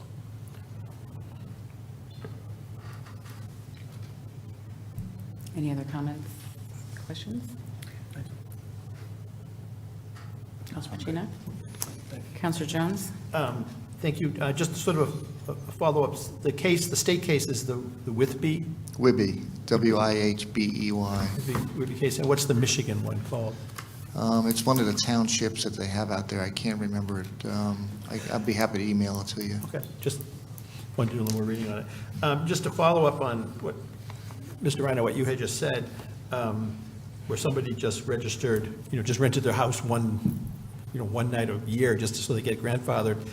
Do you see that they would need to be, I guess I'm trying to figure out how the short-term rental market works. Do they need to be registered with one of the major platforms like Airbnb or VBRO, or can they just sort of like, I'm just going to rent my house to my sister for a night? Is that? So I'm not the ultimate authority on this. There's not case law on this yet, but I think, when you think of VRBO, Airbnb, it's funny because often people say, oh, that house is Airbnb. It's like, no, it's a short-term rental, but those are the major platforms. I think there might be 8 or 10 different platforms out there. Airbnb, VRBO kind of get all the attention. But I can think of many beach communities. I'm sure that Groton, Long Point, over the years, certain houses or Noank, I think of, Narragansett, Rhode Island, people historically would rent out a house a week at a time. Sometimes the owners would have it, they'd spend the summers there or a couple of weeks in the summer, and then they'd rent it out by the week. They'd rent it out to college kids the rest of the year. And now you see in a lot of those beach communities, people have retired that own that house for 30 years, and now they live there full time. Well, historically, it was the short-term rental. I don't know if by them then moving there permanently, not renting out to college kids in summer, if that extinguished that non-conforming use. Because normally when we think about non-conforming uses, if you bought a house that had previously been used as a gas station, and then you pulled a building permit, pulled all the gas station stuff out of there and turned it into your single-family house, that's a pretty clear action that you're taking that's saying, no, this is a single-family home. Whereas we don't have that really with, we don't know what the bounds are on that, on short-term rentals. I don't know if you want to weigh in a little on that. It can even get more complicated when you consider the scoping issue. If somebody's doing it once a month for 3 days, is that their use once a month, 3 days, or can they do it more? So it really begins to get very fact-intensive, and the issues begin to come out like the hydra's It used to head. be that before Airbnb, you did this through a local, real estate agent. You'd go to a beach community and you'd contact the real estate agent, and they know all the homeowners, and they're the ones who did this. So that's a short-term rental, renting a cottage or renting the house. I'm just wondering, in the back of the ordinance that we had, does it address any of these kinds of issues? I mean, this is where the really complicated part of the whole thing is, like, what's the definition of short-term and how long, and who's been grandfathered in, and what's the procedure? And, I mean, it seems like it creates more issues, other than just trying to get people to register. It creates more issues or lawsuits, or just problems for the planning department to deal with. It'll all reside with you, correct? Yeah. Unfortunately, yes. There's a lot of layers to the onion on this one. Okay. All right. Even if the regulations went into effect, that's going to reside with your department? Yes, it will, and create an incredible amount of staff work. Do you anticipate you're going to need more people if this went into effect? Not sure yet. It all depends on what the courts say, and then how many complaints we get. It wouldn't surprise me if we would need another staff member. Okay. Plus a legal counsel. Yeah. Okay, all right, thank you. Counselor Bordelon? Thank you. And some of the other questions I found when I was researching is, does the short-term rental time follow the person or the property? With respect to zoning, it would follow the property. Right. It inures to the benefit of the property. So a new owner would be able to step into the shoes of the prior one. And I think that's, to be, understood, that would be the case. And so, a lot of the research I'm reading is, the corporate-driven stuff with what that would look like, because then you're losing a house that keeps flipping over to just, the corporate entity of some people call it a hotel or, whatever. Again, I don't know where I stand in this pendulum of things. It's too early for me to make a defined decision. I agree with Counselor McBride as I was walking out to, I had to take a break and come back, but I was part of a committee, but it was not as robust because there wasn't as much information as there now. And I do think there is time to come back to that drawing board and really bring people in the community around the table that have STRs and all these different layers and really kind of dig a little deeper into that. Because again, I don't think this document is, I just don't think it's got enough weight, honestly, as far as on any level, whatever side you're on. I guess it also too is, there's a lot to think about, right? I mean, when I was growing up, some of the places I used to frequent in Cape Cod and stuff was just by word of mouth. It's been in the family for hundreds of years. And if you knew the family, the same people always had the same dates. It was considered a short-term rental before they knew what that was really, So I guess also if a place like, in Cape Cod, I go back to that because I go there often, there are little neighborhoods that are set up there that are supposed to be short-term rentals because there's like no heat, it's only turned on in the summer, and it's understood that all those cottages are kind of used for week here, week there. Is there a place in Groton where that, like a zone of that anywhere? Someone asked me that, I said, I don't know. Would it be considered a short-term or a short-stay rental if there doesn't have all the means to live there full-time? That's considered short-term. There's so much to think about, and I think it's not something I feel we should rush. I think that we need to make sure that we're vetting it properly. Again, I don't know what side of the vote I'll ever be on it when it comes, but whatever side, we just can't rush this. The time and effort it would take for staff and implementation is very vital, and we have to consider that this, from my understanding, would not affect the city. Correct. It would not affect Groton Long Point, is that correct? So this would only be the town zone, unless they wanted to come into this with us. So that's to be considered as well. Some people say that it should be based on how much land a house has in proximity to a neighbor. So there's a lot here, and I agree there's more time needs to be spent on this from my understanding, and I wait for some answers from the legal documents to see if there's some more, and the community outreach and listening to the people. So, thank you.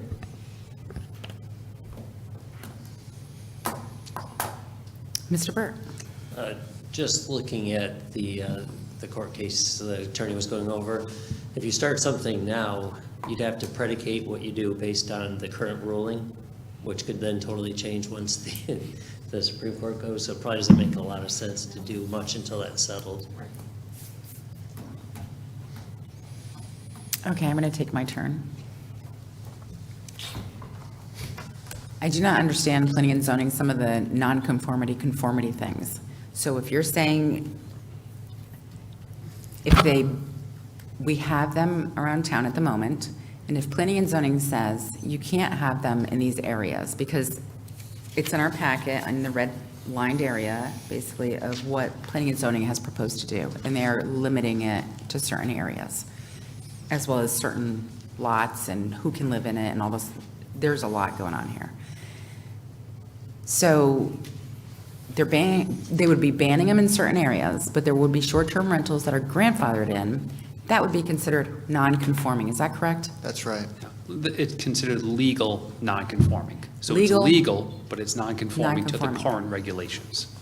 And they can create rules of such to make things legal non-conforming. Anytime you change the regulations that would prohibit something that was previously allowed, you're then creating essentially a legal nonconformity. This happens often? All the time. All the time. Yeah. You can think of sometimes some of the simpler ones to think of are, there might be two houses on a single lot. Okay, that was. Council Bordelon, can you please stop commenting? Thank you. I'm just nodding my head and. No, you are speaking, you keep saying, yeah, yeah. Can you please, it's distracting. Thank you. With all Thank due you, you do not respect, have the it's normal floor. and normal dialogue. You do not have the floor. Thank you. I'm sorry that you find that disrespectful. Please continue. So often you will see, two houses on a single lot, or there might be a commercial use that is now in a residential zone. Those are some of the kind of things we think about generally when we're thinking legal nonconformity. With respect to uses, there, you can also have nonconformities with respect to building locations. Changing setbacks would create a nonconformity. Okay, so what they're planning to do, what you're saying is, it's going to be very difficult to figure out who's grandfathered in, and let's just say, how many are in our community that you might have a guesstimate of? 300 to 400 plus. 300 to 400. And we have 18,154 homes, is that correct? Give or take a few.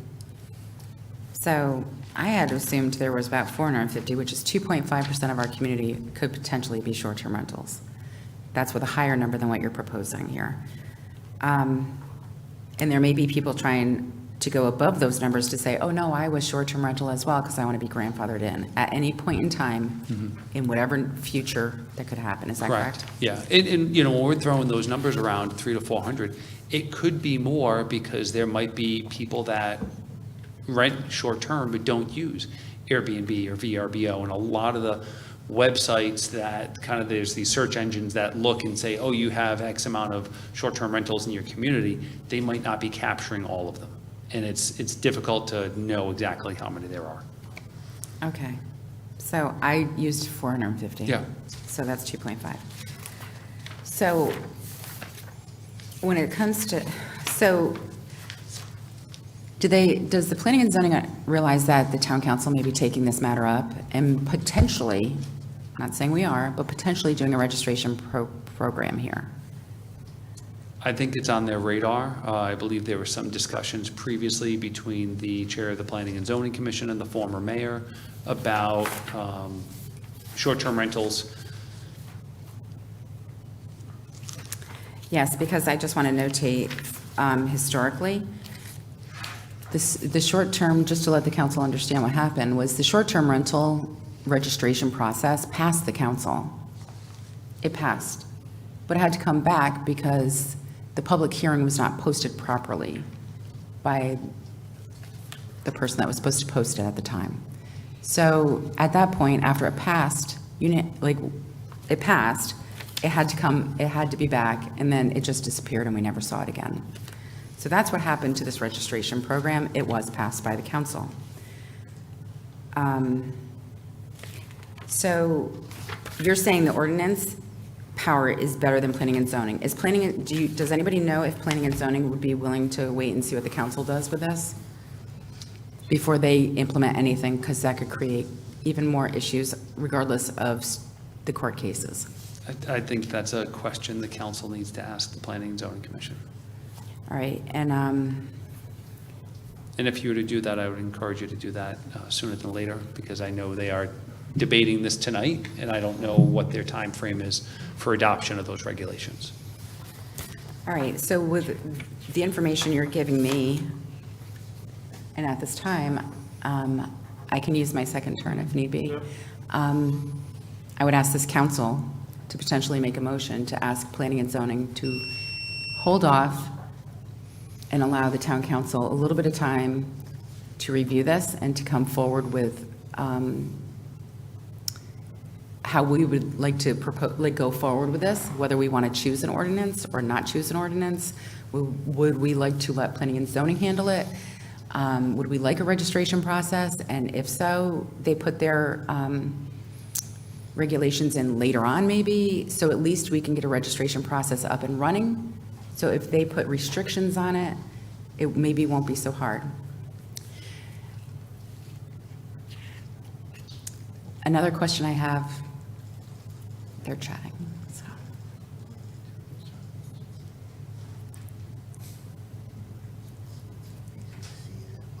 Okay. Sorry. That's okay. Another question I have is on if we did have a registration process, would it be possible for the council to create this ordinance with a registration process and say an STR has to register every year as an STR, and if they lapse, they lose their STR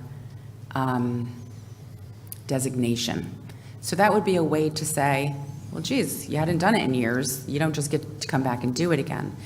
As a process, could we do it annual registration process, and that way we can track and actually potentially even collect a fee, which would help offset the cost of potentially enforcement officer for this, as well as maybe the registration company if it was a software for the registration. The ordinance itself already said that it was illegal to rent or offer to rent an STR without complying with the registration requirement. So if it was an annual requirement, they would have to do it annually, or it would be against the ordinance. Say it one more time. In other words, it prohibits, unless it's registered, it prohibits the use. Okay. So if they fail to do it for some period of time and it's an annual registration, then their use would be illegal. Okay. So there's a potential way to potentially solve some of the issues that are arising? They I could, can see it. they could then re-register, They could re-register in the future, right, but at the time, if they're not registered, they could not exist as an STR? exactly, under this language. So if they didn't have one for 5 years, a registration, and they came back and said, I want to re-register, they're not grandfathered in then, are they? Not under zoning purposes. Right. And if they don't live in that area that has, which allows them to do it, they would go under the zoning regulations because they would lose their grandfather from what it was prior to them. Do you understand what I'm saying? I do. It's mixing a couple of things. It's mixing the effect of the registration ordinance with the rights of a non-conforming use under the zoning statutes. So for non-conforming use under the zoning, qualification, it would have to be something we call abandoned, and it's more of a technical term. You can't have an ordinance that requires it to be abandoned, non-conforming use to be abandoned, because they're protected by statute. So the use, even the non-conforming use, would have to register, and it would operate illegally under the registration ordinance if it didn't register and continued to operate. But it would not lose its non-conforming status, just simply because it forgot to register. So if it didn't register for a few years and then re-registered, because it was previously legal non-conforming and they didn't abandon that legal non-conforming use, they could re-register as long as they didn't illegally rent during those years they weren't registered. And even if they did, then we'd have to look more at the enforcement, but they wouldn't be abandoning that legal non-conforming use. So the zoning regulations as adopted would, it does allow some new STRs, but it's very limited. In certain districts, there's a lot of details to that. But essentially, if that was adopted and this registration system, it's the zoning regulations right now that are going to stop potentially new ones. But you could put something in a ordinance that could regulate them all. Right. But there's no way, like if there is a gap, and just say in my neighborhood, under what they're proposing, if I stopped registering for 5 years and I came back, I don't go under the new rules that planning and zoning had in place. I can just keep going with the same grandfathered in rules, even though I had skipped registering for 5 years because I wasn't running it at that time. Yeah, Correct? I think theoretically, you would still have a legal non-conforming use as that short-term rental. And whether or not you rented it those 5 years, that didn't necessarily abandon it from a zoning perspective. And then if you re-registered, you could rent it out So again. you're grandfathered in the way it used to be prior to planning and zoning implementing their new, Correct. Yep. And rules that's in putting my that area. court case aside for a few minutes. So. Yeah, putting that court case aside. Yeah. Terminating non-conforming uses under Section 8-2, the statute that protects them, is very difficult, because in order for a use to be abandoned legally, there has to be evidence that the owner intended to abandon it. And it can be very difficult because most owners come in and say, I never intended to abandon it. And that was, that principle or that statute was written around the idea that people who are in the military might leave a place for a long period of time and come back and find that they can't use a gas station anymore. Understood. Much more complex. It gets very, very fact-driven, yes. So I would think our council, if we could draft a letter asking planning and zoning to allow us to work on this as we wait for a court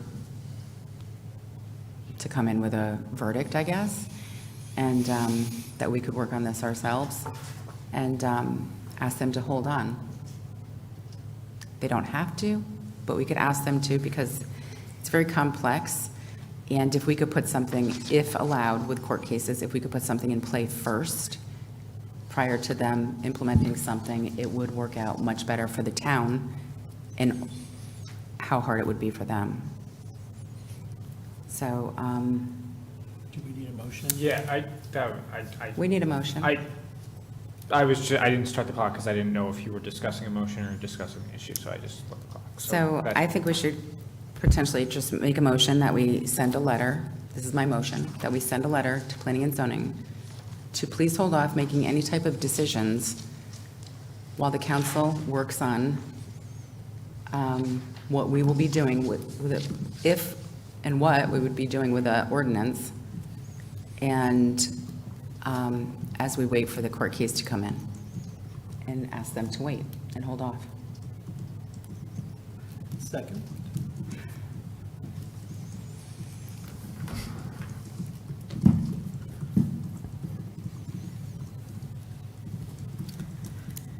All right, any discussion? Counselor Gasky? The only change I would make to that motion, or possibly, could we refer the court case? Because we don't know how long, because there could be one court case that could be resolved, the Michigan case could be resolved tomorrow, but the Connecticut Supreme Court case might not be resolved for 2 years, so I would prefer we reference one of the court cases. So I'm going to make a motion to make an amendment to reference to at the completion of the, what's the name of the Connecticut Supreme Court case? Wibby, W-I-H-B-E-Y. At the completion of the decision of the Wibby court case. And you anticipate how long? If I had to guess, probably summertime, assuming it's argued within the next month. I'll second that, Point of information. yes. Do you think Mr. Mayor, do we think the federal case will override the state case? And should we reference both of them? No, the federal case that came out of the Sixth Circuit, and it's been decided by the Sixth Circuit. I'm not sure if there's been, it's very recent, so it's possible that there are appeals to the U.S. Supreme Court. But it will not bear on what happens in Connecticut. The zoning tends to be very local, state to state. And so unless there's a taking issue that the Supreme Court takes up, federal Supreme Court takes up, I don't see anything in the federal courts that would really govern what Connecticut does. Okay, thank you. Counselor Bordelon? Well, I just feel like, to me, the motion doesn't make a lot of sense, in my opinion. I asked before to look at ways that we could have planning and zoning on different nights. I couldn't get the support of the council because there are businesses happening and we're sitting here and we don't even know. We have an agenda item tonight and they have the same agenda item. Kind of still to me sounds like a run-on, like you don't do that in business, you don't do that in personal employment. So I've asked that, we're making decisions and there should be some collaboration within the jurisdiction of what planning and zoning and council can have, but that was not honored, as I stated. Now we're asking, let's get a letter from them and ask, it's a letter to them and to state, if we're going to do this, I don't think it should be us directing planning and zoning, as it was stated in the past. I think that we should be working in collaboration with them. No matter what's decided, if this was to go through, planning and zoning is going to be the enforcement. Again, I don't stand on any side currently as should it be corporate versus personal. I definitely think I lean towards owner occupied, obviously, because folks that have been here doing it, where that stands and what that looks like, I don't know. I'm not an expert in this. But I do think we need to get the pulse of the community. We need to talk to the people who have these properties. And I can stand for maybe having a public hearing or comment from the community. But I think telling planning and zoning to halt at this point seems a little, I don't know, it just doesn't make any sense to me, versus actually saying, let's have a joint meeting. So my question is to the attorney, what type of meetings are we allowed to have with planning and zoning? I'm sorry, I'm not sure I understand what type of meetings. Because there's just been this for a while back and forth of what the fine line is of what we can do with planning and zoning. So my question is, in what collaborations can we have legally and ethically? Well, your position vis-à-vis the zoning commission's power to adopt zones would merely be advisory. They have the exclusive power to adopt regulations and create zones.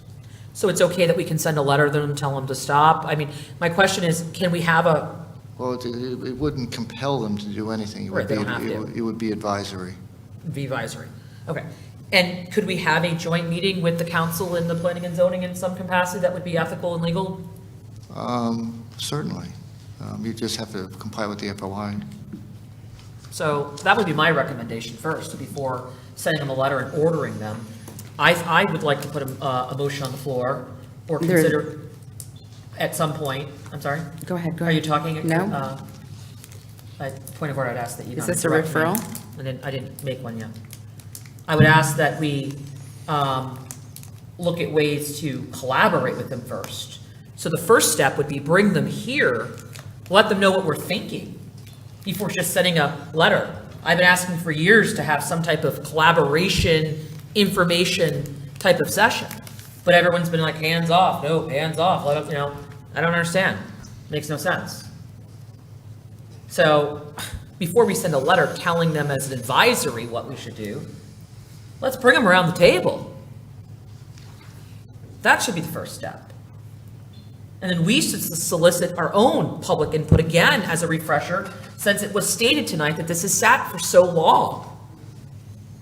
We're not ready to draft anything up, let's get back the opinions back around the table of the community, of our taxpayers, of our constituents. So that's my thought. So I'll wait to hold my motion to see what other people say, but I think my motion would be to ask the mayor and the town manager to get an agenda item that represents that we want to talk. Let's not do it by letter.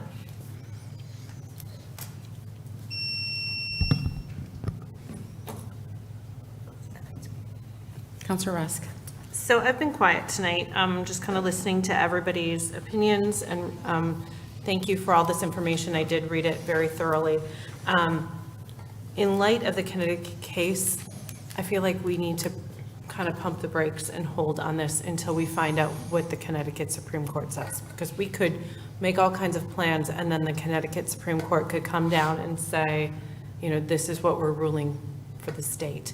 Or this is how we're ruling. So I agree that it's time to kind of hold for a moment. I'm hoping that planning and zoning will do the same, so that we're not repeating efforts. But thank you for all of this information. My opinion is that we need to wait until after the Connecticut Supreme Court. And then if we decide we want to do something like Councilor McBride said, and form a committee, we can do it after that time. Thank you. Point of clarification?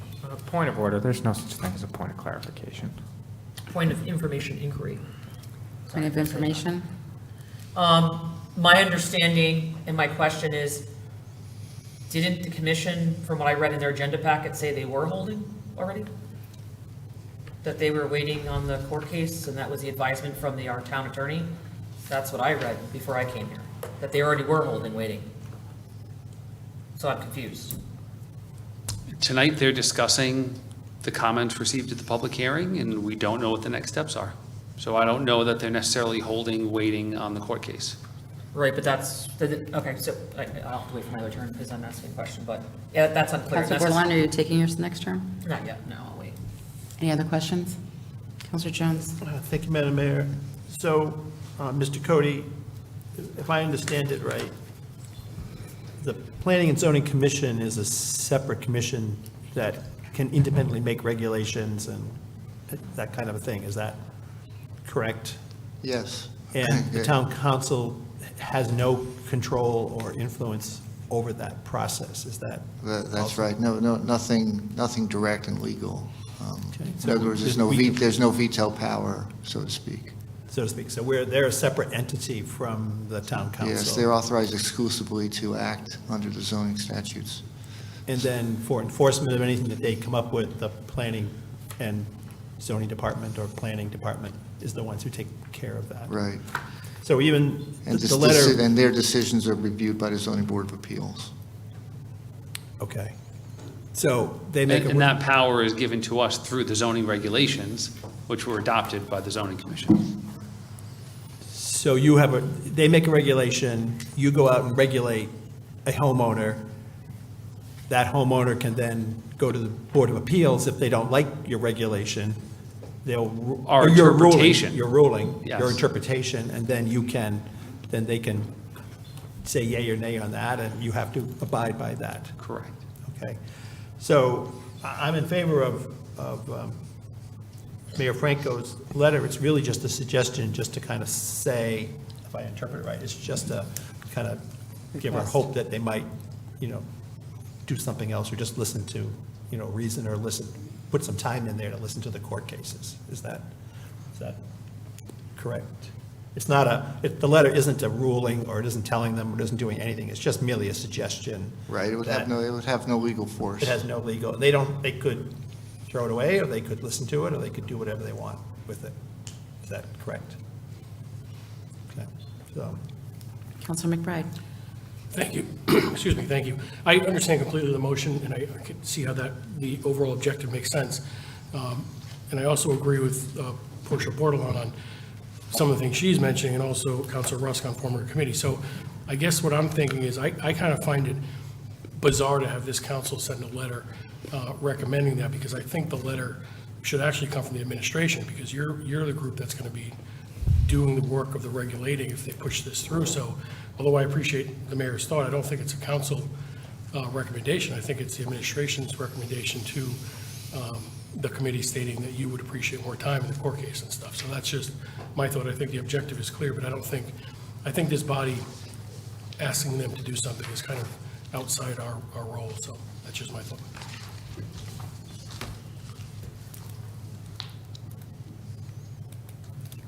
Counselor Bordelon. So again, non-productive in the sense that we're sitting here, down there, it's being discussed. And my understanding, what I read online, I guess to Attorney Cody, didn't an attorney opinion go to the planning and zoning stating that they should consider pausing for now until the court case? That's what I read online. It wasn't an opinion, it was a suggestion. Right, so they already had us, so why would we send a second suggestion? One already came from our town attorney, so for me, I can agree with Councilor McBride. It just seems redundant in sense, like, let's extend the hand. We've never invited them around the table, and we can. That to me seems a little bit more gracious, and maybe in that conversation, we could then say that we wanted, or whoever felt wanted, to put a pause. But a letter has already been sent, they've already heard from the attorney. That's the packet I read, because I had to read that before coming here, because I couldn't attend that, and I'm gonna watch the Zoom meeting later.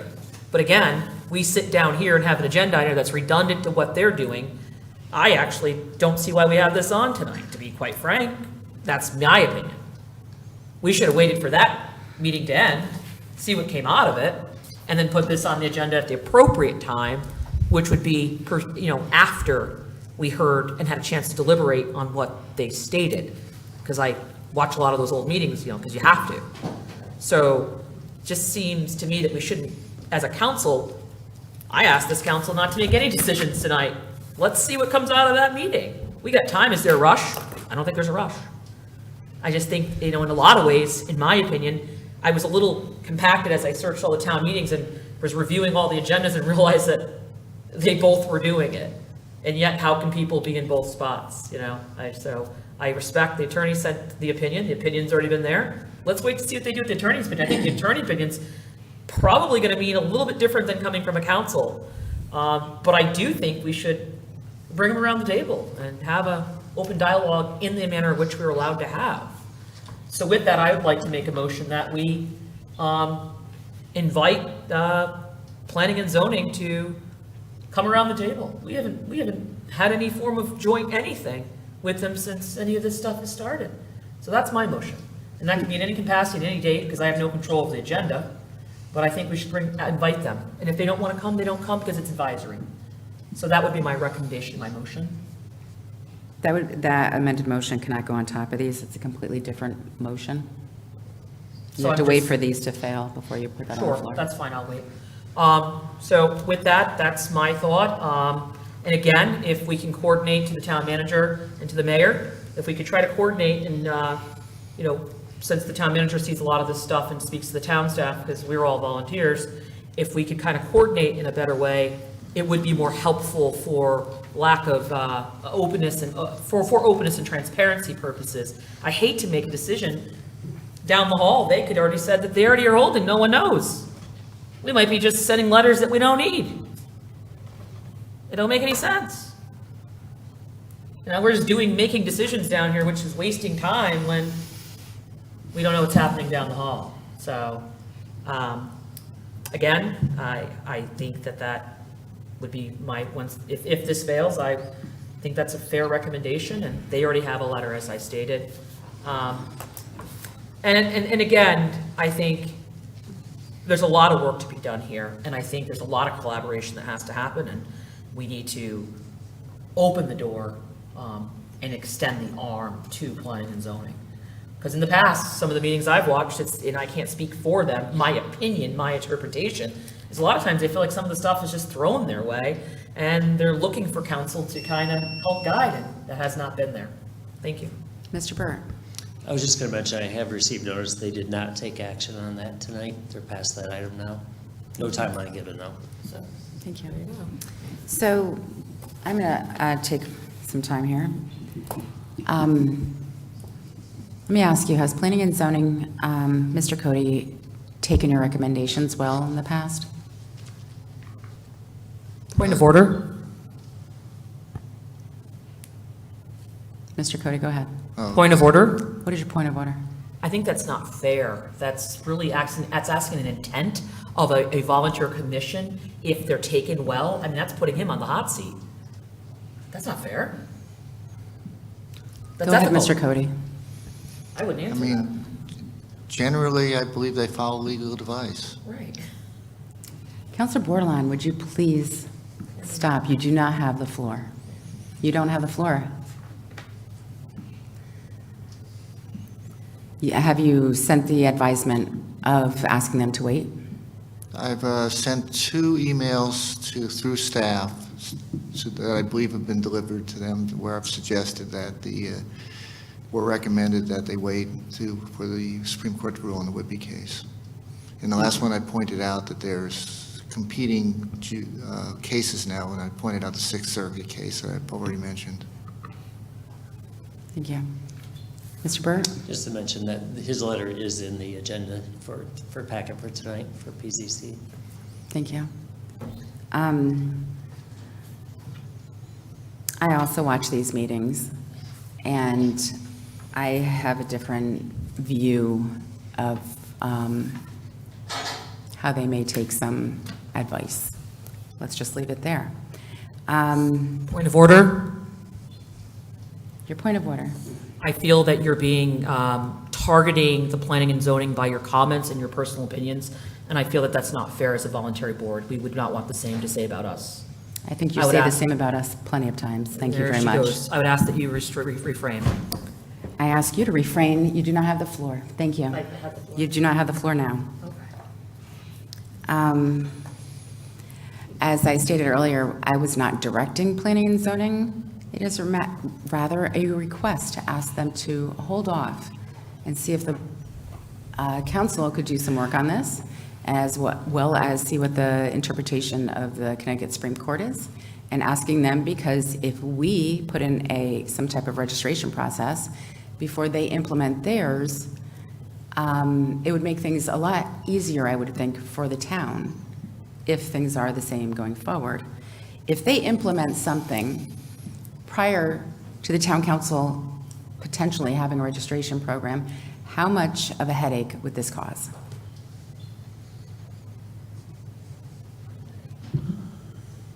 would cause a headache. You know, if the council does something or doesn't, if they adopt it, irrespective of the court case, then it is what it is, and we have to move forward. If the council then, after that, adopts some type of a registration ordinance, then we would just have to make sure the two work well together. I mean, the registration ordinance is going to be very separate than, you know, we're not going to go out and look to find what every single legal non-conforming use is. So they're both going to create a lot of work. So if we have a registration process in play first, and somebody calls to say, my neighbor is the STR, and it's being really noisy, we could just look it up potentially in a registration database and say it is an STR. The other hand, if they implement what they have, and somebody calls about an STR being noisy, there's a lot of research to go back and view all this stuff and try and dig and go to those visiting or sending letters to these homeowners to say, prove you're an STR now. Correct. But if the PZC adopts theirs first, either way, even if somebody registers, we still then have to prove, or they have to prove to us that it was legal non-conforming. Right, in the registration process, they would prove it. Yeah. But I'm saying, if there is no registration in play at all, Yeah. and they pass something at planning and zoning, the headache it'll cause for the town to try and deal with the consequences of this is much greater than just on the upfront, here's your application, fill it out, throw your proof in there, and we'll have it all, and we'll probably hire a company to do a database, and we'll put it all into the database, and be a lot different than you getting a call that the short-term rental next door, under planning and zoning's regulation, and then trying to go and prove it all at that moment. Is that correct? Yeah. One at a time, over and over again, every time you get a complaint about supposed STR, is that correct? Yeah, until we have a file on every single one of them, yeah. Yeah. Without basically a database, because we don't have a registration process. So I understand some concerns that are here, but it's the point of just requesting, not demanding, that they just wait and letting the town council do some work. That's all. Councilor Gajewski. Thank you, Madam Mayor. I just kind of want to, I don't have any questions for the town attorney or Director Reiner, but I do just want to say on the record that I don't think it hurts to do a letter. It's just on top of the attorney letter. It's saying, hey, we back the town attorney, supporting that opinion, and then it also gives them the idea of where the council's headspace might be at. And then also, I'm not opposed to having a planning and zoning. There's no reason why we can't do both. If a majority of the council would want to do that, if a motion were to come on the floor. So I just want to state that on the record, and I yield back. Thank you. Councilor Bordelon, you've already spoken twice. We have a new amended motion on the floor, so you can speak twice to that. No, you have spoken twice on the amended motion. No, I have not. I have it here in my notes. I spoke once when we put the new motion on the floor. I spoke once before and then once after the motion. You have spoken on, when we first had the discussion, we had an amended motion, we had a motion and then amended motion right after another, and you have spoken twice. But that's your numbers.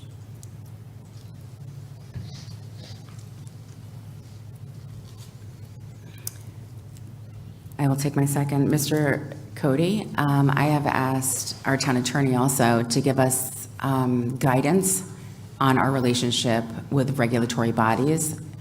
And I have been advised, not by our town attorney, but just people in general that have worked in public office in our community long-term, who have advised me that we cannot have any undue influence over any regulatory body, and that you have to work carefully when you are dealing with the regulatory bodies. Is that correct? On a case-by-case basis, I would agree with that statement.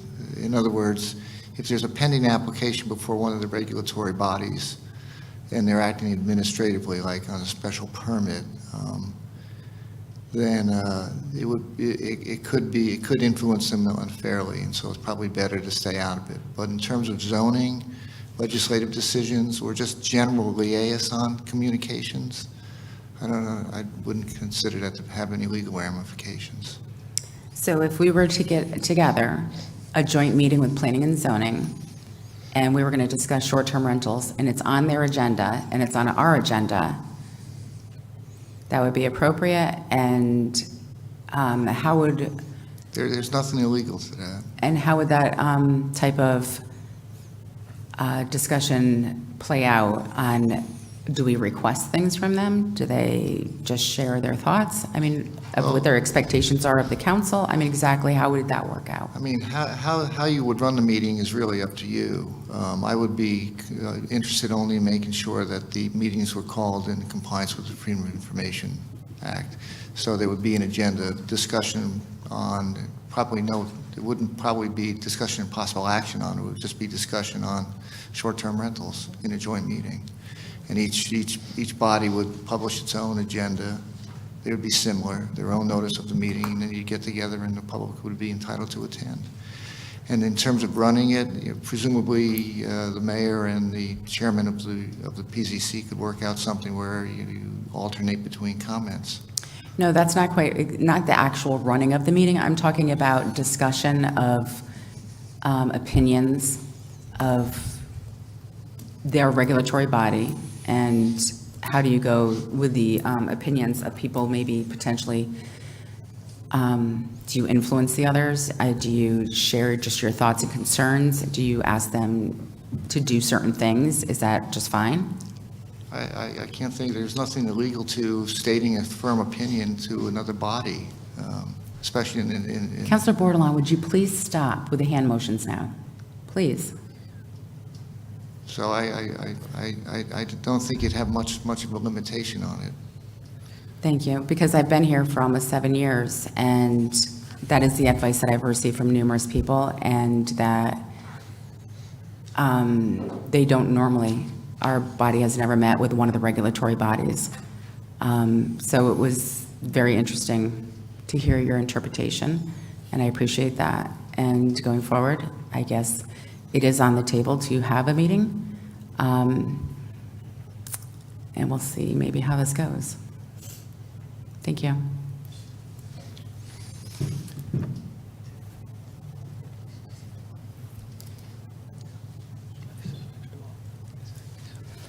So one comment to make, I do think at one point, the Planning and Zoning Commission did ask to meet and discuss this item with the council. And there was a memo included in your packet from November 8th of 2023 that really said that the commission did hope that the council would adopt a townwide ordinance. Initially, I think the Planning and Zoning Commission was hoping that the last council would do something, would adopt some type of short-term rental ordinance. And in the time that nothing had happened, the Planning and Zoning Commission had moved forward and started working on their regulations. But I think they would certainly enjoy sitting down with the council and discussing that issue out.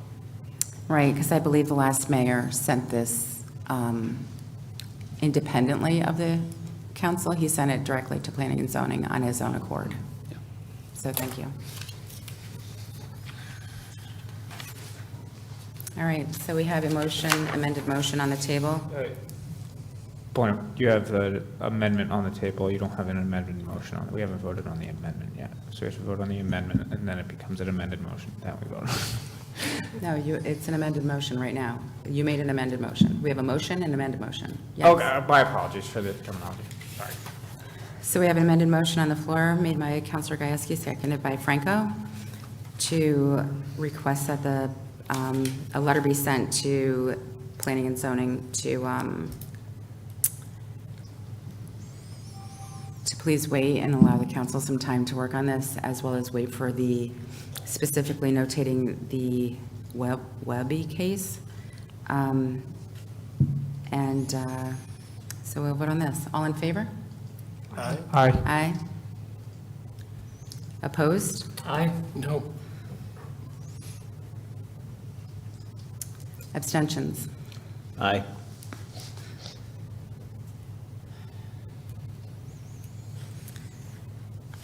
Well, that fails. I'd like to make another motion on the floor. 4 to 1, and now we go to the main motion, which is the, my motion. I'd like to put a motion on the floor. Are you making an amended motion to the one that I have on the floor? I have to amend it, or I can't just put a motion down? No, you have to amend the one that's on the floor. So if that one fails, then I can put a motion down? Yes. All right, that's fine. So the motion on the floor is to send a letter. It's the same one that just passed, that just came up to a vote without the Whibley case specifically mentioned. All in favor? Aye. Aye. Aye. Opposed? Aye. Abstentions? That fails, 3 to 4 to 0. I'd like to make a motion on the floor. Your motion? I think that we send a letter inviting the planning and zoning to our town council meeting on an agenda item, whatever date you guys decide as far as between you and the town manager, and let them know that we'd like to extend the conversation within the preview from Attorney Cody. We'll get guidance on what that wording should say, and have a discussion regarding STRs. And can you repeat can you just state what your motion is? It's pretty blanket, basically inviting. But I have to write it down. Okay, I understand that, but it can be. I have sent letter to you planning want me and to zoning speak or to, not? excuse me? Would you like me to speak? I thought you wanted me to answer you. I'm trying to tell you what I have so far. I'm not, it doesn't have to be verbatim. I'm just saying, write a letter, request planning and zoning to come to council for a meeting. That's pretty basic. You know what, I'm going to take a break, a recess right now. It's 8:41, and we will take a 10-minute recess, and we will come back. Thank you.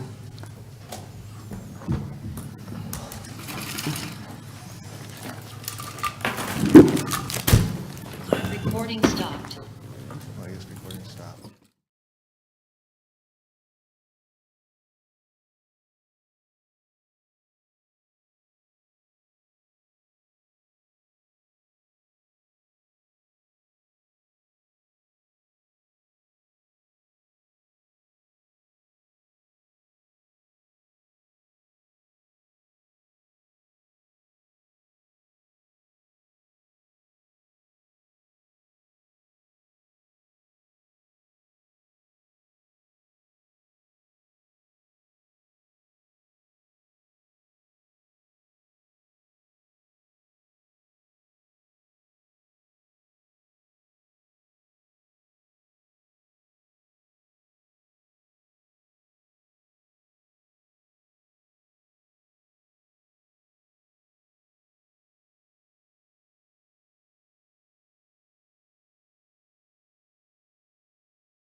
He saw it fly over, I didn't even see it. Recording in progress.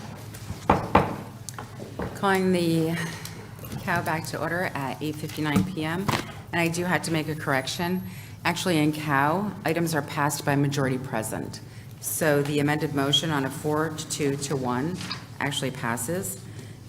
In favor were Rusk, Gajewski, Jones, Franco.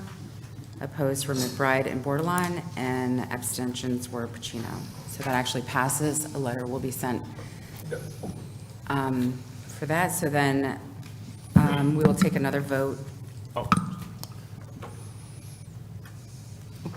We will take another vote on the motion itself with the amendment. All those in favor? Aye. Wait, what are we I'm just voting on? confused. Wait, Yeah, yeah. can you restate? I'm lost. In a cow, all right, which part are you confused about? What we're voting on Yeah. right now. So the motion, the amended motion had actually passed because in a cow, Can you just state what the items are motion was? passed by majority present. Adding the court case in. So it is a letter to go to planning and zoning, requesting them to hold off while the town council may work on something, and also for the response for the Whibley case specifically noted as well. And that passed 4-2 to 1, and now we are voting on, to vote on it again as with the main motion. So all those in favor? Aye. Opposed? Aye. Abstentions? That passes 5-2 to 1, and the two were Bordelon and McBride. Thank you. I hate to make it more confusing, but the way it reads, it still would have to go to the council. It's simple, I just want to make that It still has to clear. go to the council, Yeah, it still has to go to correct. council. Okay, I just wanna It make sure passed in we the understand cow, that. Yeah, but it passes in the yes. cow with majority vote. But it could be point of information. Yes? So it could be amended in the cow. Yes, Yeah.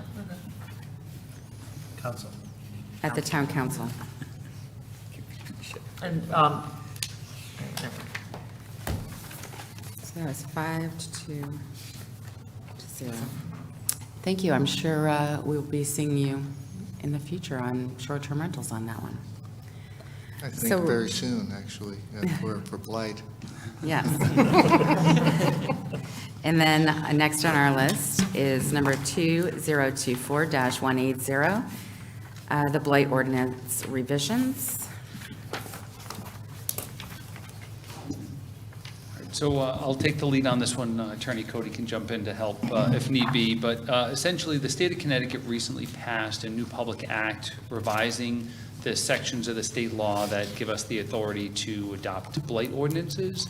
And there are a few key takeaways from this. We have not crafted any amendments to that blight ordinance because we wanted to get some feedback from the council before we started crafting up new ordinances or revisions to existing ordinances, I should say. So it's detailed out in the memo included in your packet, but those major revisions, reducing the town's population minimum, which doesn't really apply too much to us, but then the others that do have a little bit more applicability to us is allowing reduced assessments of property and allowing agents of the municipality to enter onto properties for the purposes of remediating blighting conditions, also allowing the municipality to take immediate remediation action when there are 3 or more violations of the property during a 12-month period. And then also laying out the amount of fines that we can charge per day or per day for vacant properties, and per day if it's a 3rd or more violation. So kind of giving us a little bit better structure and definition on the violations and the fees. And for those of you that aren't familiar, we've had a blight ordinance in place for I think about 10 years now. And really, we're looking to, blight is generally defined as any building, structure, or parcel of land where a condition exists that poses a serious or immediate threat to the health, safety, or general welfare of the community. And then There are a bunch of specific blight examples listed in the ordinance, but most common blight enforcement that we're looking at are shrubs, hedges, grass or plants or other vegetation is left grown in like an unkept manner or greater than 2 feet in height, and then unregistered and inoperable motor vehicles. The one comment I'll make about unregistered or inoperable motor vehicles, sometimes we'll get complaints about unregistered motor vehicles at auto yards. Well, that's a commercial business, that's what they deal with, so those that, in that particular instance, it wouldn't be blight. But if their grass is over 2 feet in height, then we would give them notify them of blight. Generally, the way that we enforce blight now is first, we might receive a complaint, whether it's from a citizen, a council member, board or commission, or one of us driving around and sees something. We log that into our complaint system. We'll then do a site inspection. We will then send out a certified letter to the owner, and we always try to work with the carrot more initially as opposed to the stick. Most of the time, people, once we notify them that there's blight on their property, they comply pretty quickly. They mow the grass, they clean things up. It's very rare and infrequent that we actually have to start taking action to go and clean up somebody's property. I think there's only been a couple of instances where we've had to do that, and I think once we had to follow through, another time we had hired a company, and once the owner knew that we hired a company, they got somebody of their own before ours could get out there, and they took care of it. So usually that's how a lot of the blight stuff works. And again, when we send out that initial letter, we often will say that a blight violation might exist. We try not to be overbearing or make people feel too much about what's happening to their property, but try to just like, hey, can you clean things up? Take a look out there. So again, some of the things that would change under this new statute would give us specific direction on how and when we could enter onto a person's property to extinguish a blighted condition. And the questions that we always kind of ask, before we do a new ordinance, a new regulation, what purpose does this serve, and how would this help the town in enforcing this, and what tools would be available that we don't or currently can't use. And this would help us expand the toolbox a little bit for how we use blight. It would give us a little better standards on some of the fees that we have, and I think it would be a good thing to move forward with some changes to this ordinance. Happy to answer any questions. If this is something the council wants to proceed with, then looking for that direction tonight.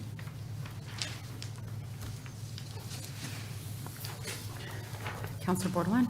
I just had a question. How did this come to be? Was it someone's request, or did you request it? That's my first question.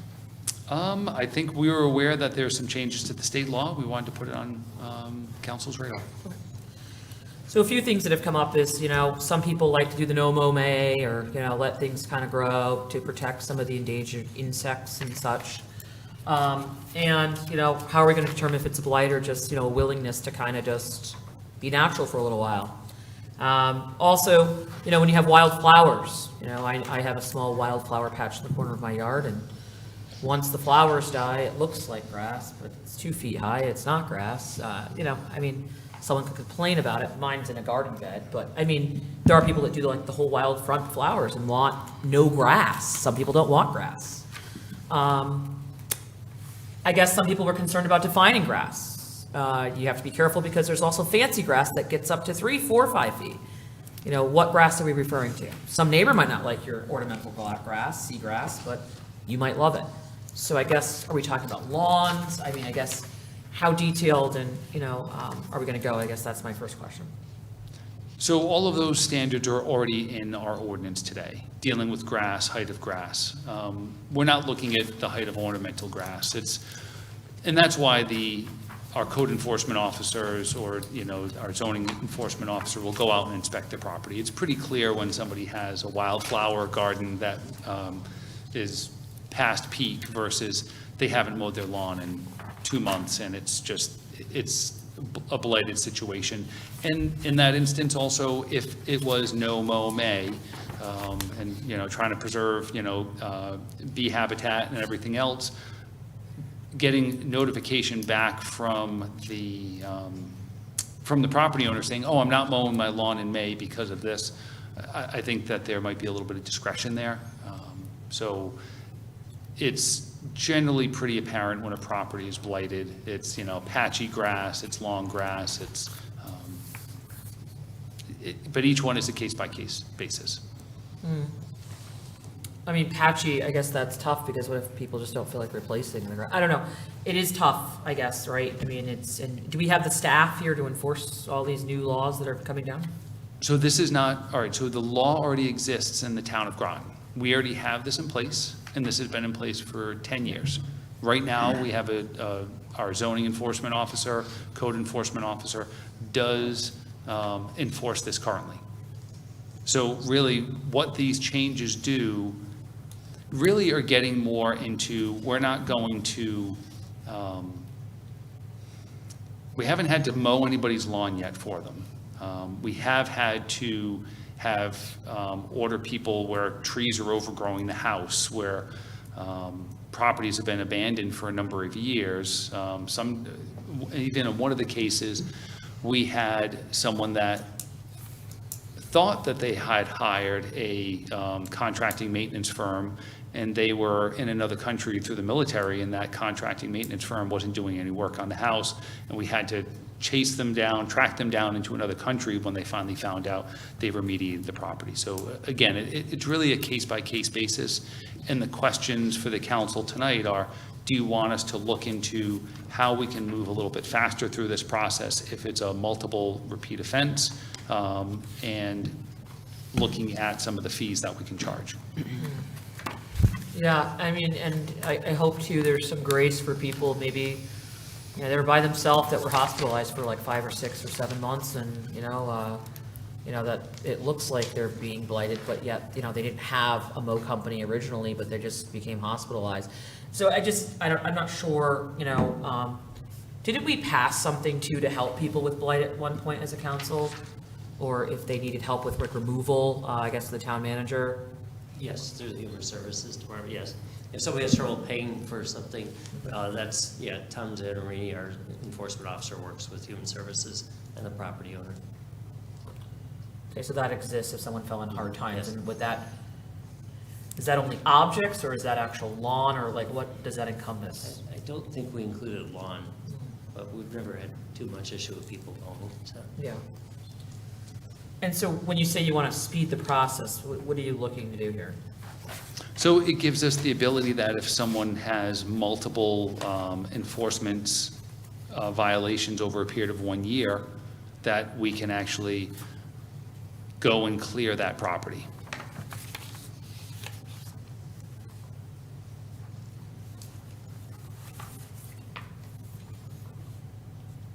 Or go and remediate the property if it is a blighted condition. Right now, we also have a blight hearing officer, so if we make a blight determination and we take a blight action, that resident can, or that property owner can appeal that decision to our blight citation officer.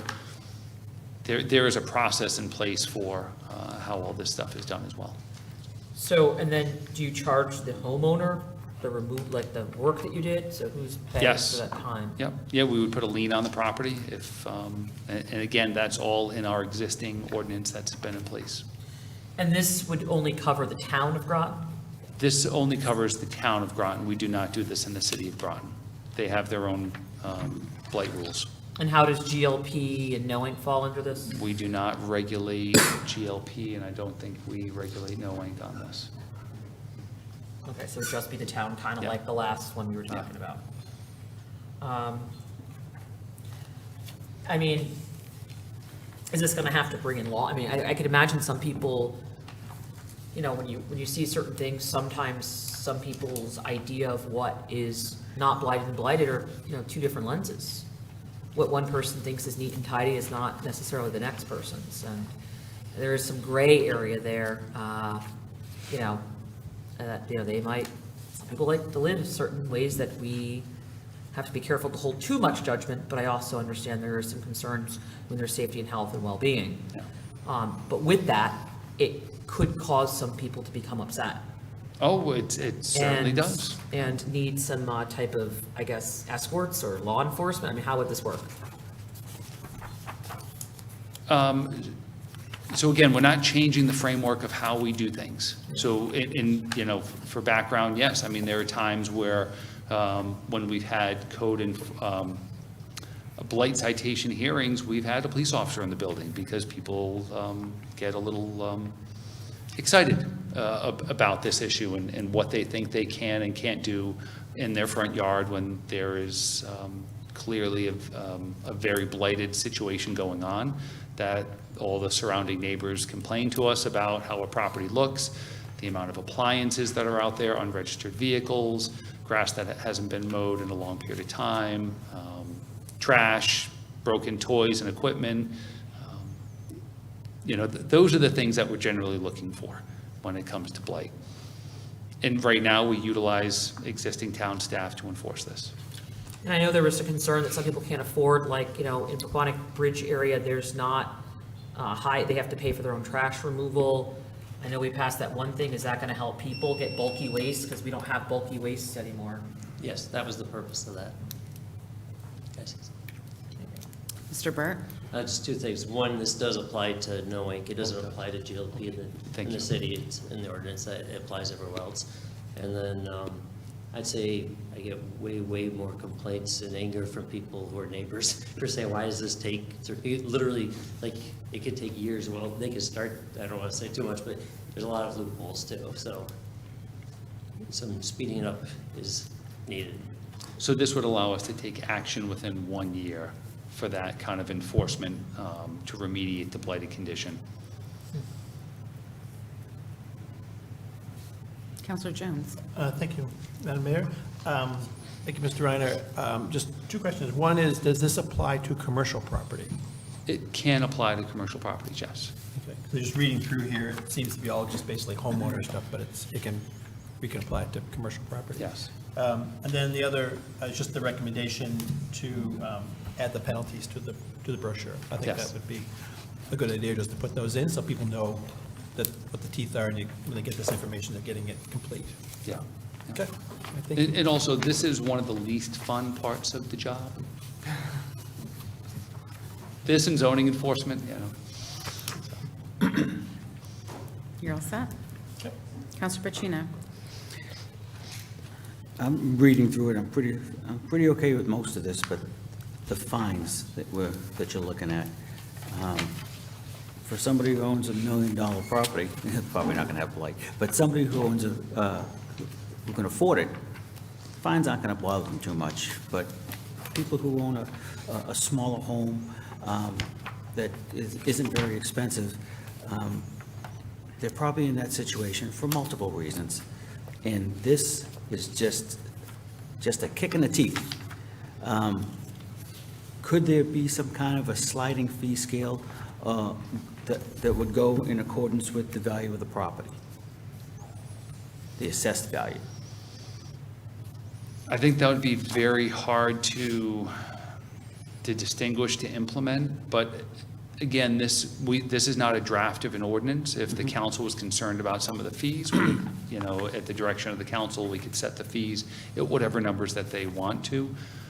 We generally don't go after fines until someone is just blatantly ignoring the demands of meeting an ordinance or meeting a regulation. Okay. So that's always one of the last things that we tend to do. I mean, I think I can think of a number of times where we've taken actions where at the end, we've, you know, waived the fees as part of a court action or only taken a small portion of it because we don't want to hit people with the hammer. All we're ever looking for in this is compliance. That's voluntary compliance is the best way, and that's usually what happens. All right, I'm good. Yeah. Thank you. Any other questions, comments? Counselor Bordelon? So some of the other blight violations I looked at were stray animals. I'm not sure that we had it here, but I don't see it really defined in here. Some towns, because people have had like an infestation of cats, believe it or not.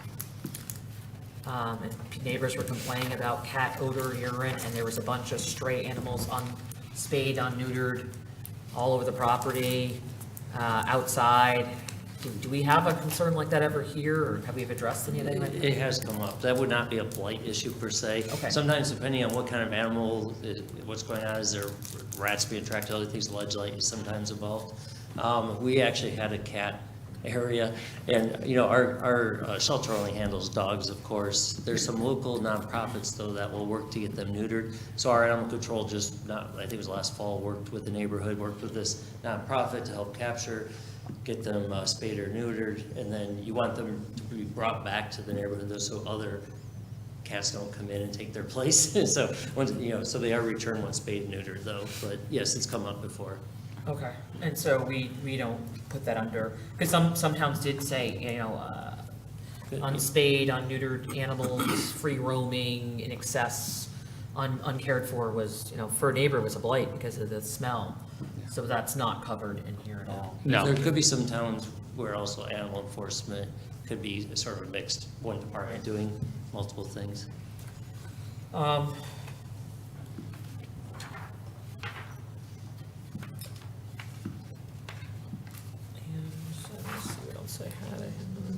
And the existing ordinance is in your packets. Yes. And so this would just, what is it? So currently, you're trying to make this kind of close out within 1 year. In an ideal situation, yes. Or it would give us the ability that after a year's period of time, then we'd be able to move forward, as opposed to it can take years now. When we have, the state law change allows, let me see here, what was it? When there is 3 or more violations at a property during a 12-month period, we can take immediate remediation action, whereas right now, we don't have that ability per our ordinance. I just hope that it's, obviously being properly vetted and, people are, another thing, when I did some research, and I'm not saying all, but sometimes there can be some mental health associated, when we look at certain conditions. I'm not saying they are hoarders, but there could be hoarding situations that are deeper than just the unwilled. And I'm just not sure, are we working with our counselor to come out there and maybe help these people through that process? We've had hoarding issues before, and it gets kind of tricky on some of that, getting them help. They have to basically want help. But we have brought in, it was pre-social workers, we've brought in Ledge Light, we brought in other agencies to help with it. So, obviously now that we have social workers, yes, though, we would. Yeah, so that's good to hear that we could use that in that capacity, maybe if there was a extreme situation where, maybe someone needs the support as well, so. Those are the only questions I have, Rand. Thank you. And again, you're not approving anything, so I'm just looking, hey, do you want us to go ahead and write something up for you to consider? Any more questions, anybody? So I have a question then. So in one of the items, it says reducing the town population minimum from 35,000 to 15,000 to allow a party of interest to file a petition for the appointment of a receiver to take possession and rehab of a building. What does that mean exactly? Well, originally, the legislation required a population of 35,000 before a receiver could be appointed. So the legislation reduced that number to 15,000. Okay. And what's the appointment of a receiver? When does that come into play?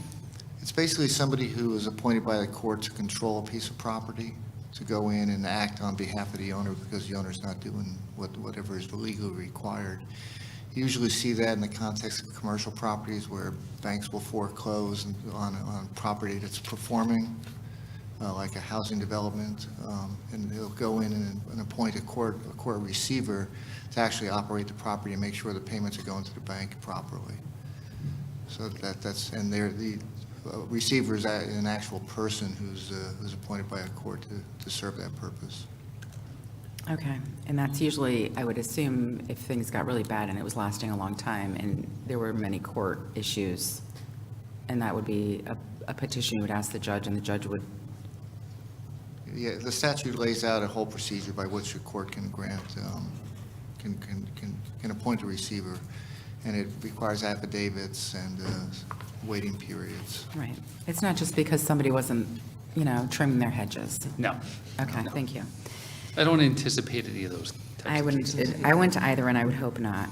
Allowing reduced assessments of property and allowing agents of the municipality to enter property for the purposes of remediating blight conditions. Can you first touch on allowing reduced assessments of property? What is that? Well, it allows the assessor to reduce the value of property that's blighted. The blighted one? And what about, because this has come up, the blight issue you mentioned, I was working on that one with the military family overseas, and that went on for quite some time. And there was a lot of investigating to track them down. But what about the neighboring properties? What about what? Oh, the neighboring properties in terms of assessments? Yeah, because it does affect them as well, because as a neighbor of a, Your ordinance, I believe what your ordinance says is that We can take action if there's an impact on the value, Right. basically, of the neighboring properties. We have used it a couple times. all right, because I think that's also important, because somebody who lives next door, who's maintaining their property and living next to a blighted property, it's, well, the assessor would It's very already, difficult. the assessor would already have the authority to value property based upon its surroundings. okay. And the fees, so we currently, in ours, it states, our fees are $10 and no more than $100 a day for violations. So this is saying not more than $150, so we can just move that to $150 if need be, is that correct? Right. As well as putting in, and $250 for continuation on vacant properties, and not more than $1,000 a day if the violation is a third or more violation during a 12-month period. So you sort of, the next steps, basically, and also, you're stating that following the standard of enforcement practice of Superior Court action, the town can recoup cost and attorney fees from a judgment. There would be less out-of-pocket cost to the town when compared to assigning a receiver and paying that person to conduct blight remediation, which could incur fees between $6,000 and $20,000 or more. So that would have to be a very large issue going on there. Okay. So you're just looking for direction of the council tonight, is that correct? Yes, So whether you're interested in us writing something up with these new. Right, and can you also explain, because we have new people here, this is an ordinance and what the steps are, because there's public hearings and things of that nature that would have to come Yes. if we were interested? Any ordinance update goes through the same process as when you first adopt it. Yes, you have to have a public hearing with certain notices in the newspaper, and assuming after that public hearing, if you do adopt it, it then goes to the RTM, and the RTM has 45 days they don't approve it, they have the ability to veto it, so they can either ignore it, let it go, or they could say no and send it back with a majority vote. Okay. And prior to that, Two-thirds vote, sorry. and prior to that ordinance going to public hearing, the council would see it, would review it, would give us additional feedback. You might tell us, nope, scrap it all, we don't like it after seeing it. There can be a number of back and forth drafts that between the council, staff, town attorney's office, and others. And then when you feel comfortable that, hey, we like where this is, that's when you would go out to a public hearing on it. Thank you. So I haven't really heard a consensus on whether we would like to add, to direct the staff to make changes to the blight ordinance, or would we like to make no changes? So if we could go around and maybe people could share where they are. Councilor Bordelon, would you like to start? I just like to take my second turn first before that. You had taken a second turn. You have two turns. You spoke, you were the first one to speak on the topic, and then you spoke again just recently. Did you want to be the first one to speak on whether you would like this to go forward? I would ask that you check that again. I only spoke once. There's no way I could have spoken twice.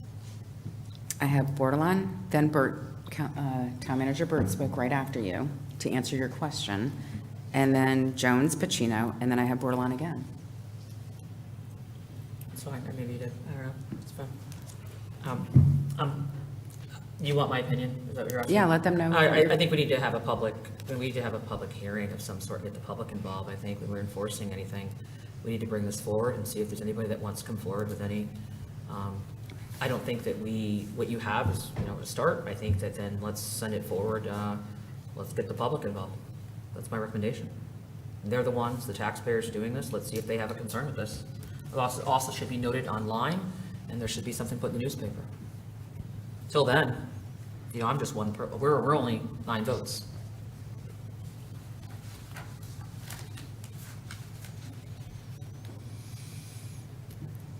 Counselor Pacino, how would you like? I think if we go, if our consensus is to go forward with this, everything Council Bordelon said was going to happen anyway, correct? Yes. Yeah, I'm all for it. Counselor Rusk? I would appreciate seeing the draft, thank you. So you're a good? Yes, okay. Yes, move forward? Yes, let's move forward. Yes. I'm a yes too, so Okay. you can draft us up something to review. Thank you. Okay. do. Thank you. All right.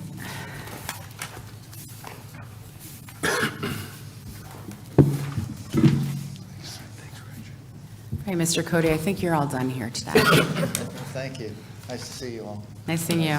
Thank you for coming out My pleasure. and spending your evening with us. My pleasure. So up next is 2024-183, and this is the Wayfinding Sign Master Plan Update. And I think this came to our agenda because Councilor Bordelon had made a referral for the sign located at Route 117 and Route 1.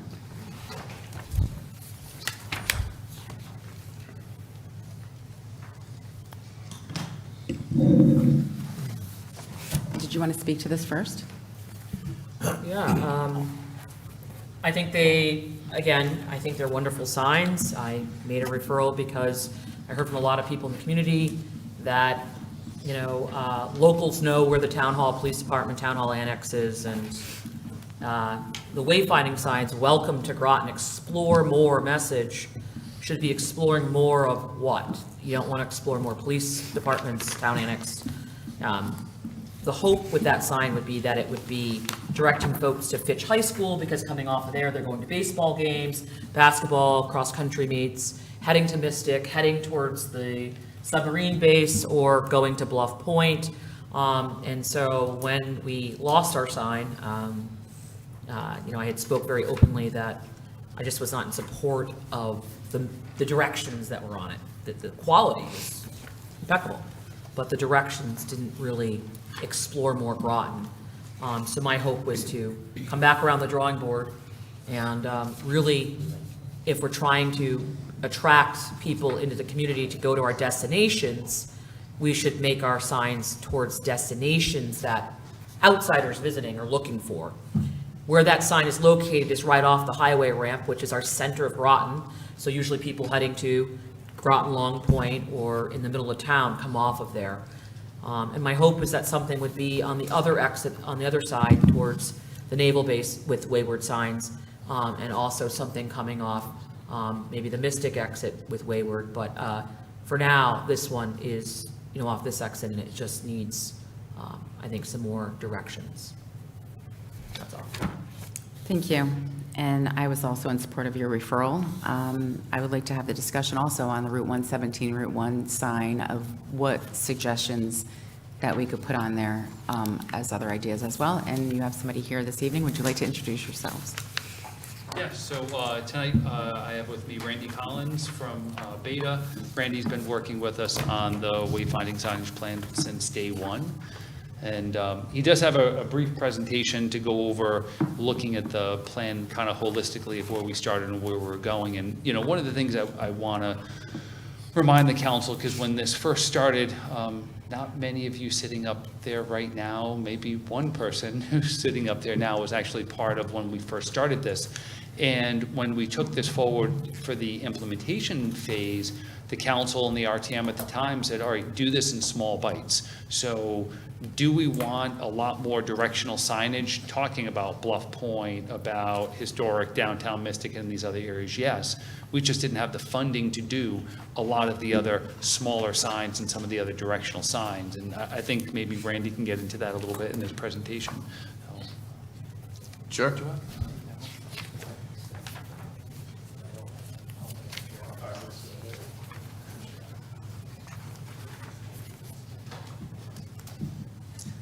So as John said, this started back in 2017. Beta was hired to assist the town in developing, at that time, just a wayfinding master plan. So what we were looking at early on was coming up with the look and feel of that master plan, developing a long list of the possible destinations that we would be directing folks to. But there was also some other goals that we were trying to accomplish as well. First of them is designing a system that's a consistent design. And you'll see in a few minutes, and driving around the community, you know this already, is that there's a lot of sign clutter out there. So there's a lot of signs that are redundant signs. There are signs that say the same thing, but they have two different looks and feels. And you find that in a lot of communities because the signage has been put up and other signs have never been taken down, and so you end up having a lot of sign clutter. So that was one of the goals that we were trying to accomplish, is to be able to come up with informational and directional signs, be able to come up with gateway signs, and in that we came up with a number of different gateway sign styles, to bring into a branding and or a logo. Oftentimes, wayfinding signage systems will have some sort of icon or logo to them. At the time when we started, the town had just completed developing a branding that John is sporting on his left side of his vest. I didn't even intend to do that Thank you for tonight. doing that. And so the goal that we came up with was coming up with something that would be distinctive for the wayfinding signs, but had the ability to tie back into that. So a lot of the colors that were selected for the wayfinding signage was purposely based on what John's wearing today. And we wanted it to be a unified sign system that reinforced the uniqueness and the character of the town. And basically what is meant by that is wherever you are in the town, whether it's a wayfinding directional sign, whether it's a gateway sign, or a sign at one of the destinations that were identified to be part of the system, you see that character, and it tends to reinforce the overall limits of the town, but also the sense of community that the town has. Oh, no, that's good, right there, perfect. So it was also envisioned to be a town-wide signage system. On the right is a map of all the different signs that we had proposed back in the master planning phase, to the point John was just making about, we did a cost estimate as part of it, and so when you looked at the cost estimate that was developed back in 2017, I believe it was bumping up against a couple of $100,000, and so that was the direction that we received to be able to do this in sort of bite-sized pieces. And the reason that some of the signs that you're seeing up now, or that were replaced, were, we had, as Randy had said, a lot of inconsistency in the signage. There were signs that were literally falling down, so we wanted to replace and update the signs that were really the most visible. Now you can see, a lot of the new branding, colors, and signs in front of a lot of the town facilities. And as we're starting to move into those next phases, yeah. Next. This is the slide. Part of what we did was to develop, prepare an inventory of existing signage out there. And that really primarily was done to make sure that we were capturing those wayfinding or directional signage that were important, that we wanted to possibly recreate, but also, as I said earlier, to pick up on any redundancies, to be able to remove those signs and make sure that we weren't taking something out also that was an important directional sign and not replacing it. Next. So one of the more so I should step back, it was done in a number of phases, and you're going to see the last slide is it's continuing on with phases. The first few phases that we did were really some of the gateway signs, and we coordinated that with the DOT, and it was a relatively straightforward bit of coordination with them. They have some guidance on the nature of the signs and what they can look like, and then any of the signs that are within or adjacent to the right-of-way, Connecticut DOT right-of-way, they have a little more say on that. When we started to get into broadening out the implementation phase, and we were starting to do more than just gateway signs, and we were doing more of the directional signs, our coordination level with them really sort of kicked in, and they really had a lot to say about the things that we could be included in that and not be redundant to their system, and looking at the locations of some of the signs, how we decided to locate signs and where we place them in decision points. Next slide. Really speaks to this next slide, which is when we were looking at that, we were looking at it in sort of a newer approach. So the wayfinding guidance that DOTs are running under were probably written over 30 years ago. And so when we were looking at the location of signage and what they said, we were looking at it, and we did this as an actual exercise, is to be a visitor coming into town and say, we want to go to the museum in Mystic. So how would my particular app get me there? And then figure out from that route how people might experience it and where we might put the signs. Well, the DOT looks at it very differently. So we've actually been, I think the last round that we did was a pretty extensive back and forth on the nature of the selected signs and the selected, destinations and where the signs go, and we're still going back and forth on that. Next slide. Again, to some of the design part of it, we try to always think about how signs are going to be viewed, because unless they're backed up, and I think the one at the end of 217 would be an example of one that you don't often see the back of, but usually you do see the backs of the signs. So we wanted to make sure we incorporated something that would be just as attractive to look at, or possibly even informational in and of its own right. Next slide. And then looking at Mystic as its own sort of destination. It's probably the most significant destination in town, and it also straddles to one of the most significant destinations in town, and it straddles two municipalities. And so we wanted to work with some of the already existing features that are in Mystic, whether it's in Stonington or Groton, and that would be sort of the compass rose outline that you see at the top, and then be able to come up with sort of a different look and feel. And so that's why the sign for the Mystic area looks slightly different. And then be able to, where do you put a gateway sign when you're coming in over the bridge into Mystic? And so we came up with the idea of putting it on one of the light poles. You can see that in the bottom right, and then the actual sign, the banner sign, will look like the image in the center. And so that's a brief overview. I mentioned the next slide, we were one more thing, is doing an informational kiosk. So one of the things that through the early design phases in the master plan was, how do you really, once you get into Mystic, how do you work with being able to provide signage that directs you to all the different businesses in the downtown? And so developing a community-wide wayfinding system, the way you generally approach it is you pick those features that are municipal properties, or features that are not going to change, destinations that are not going to change.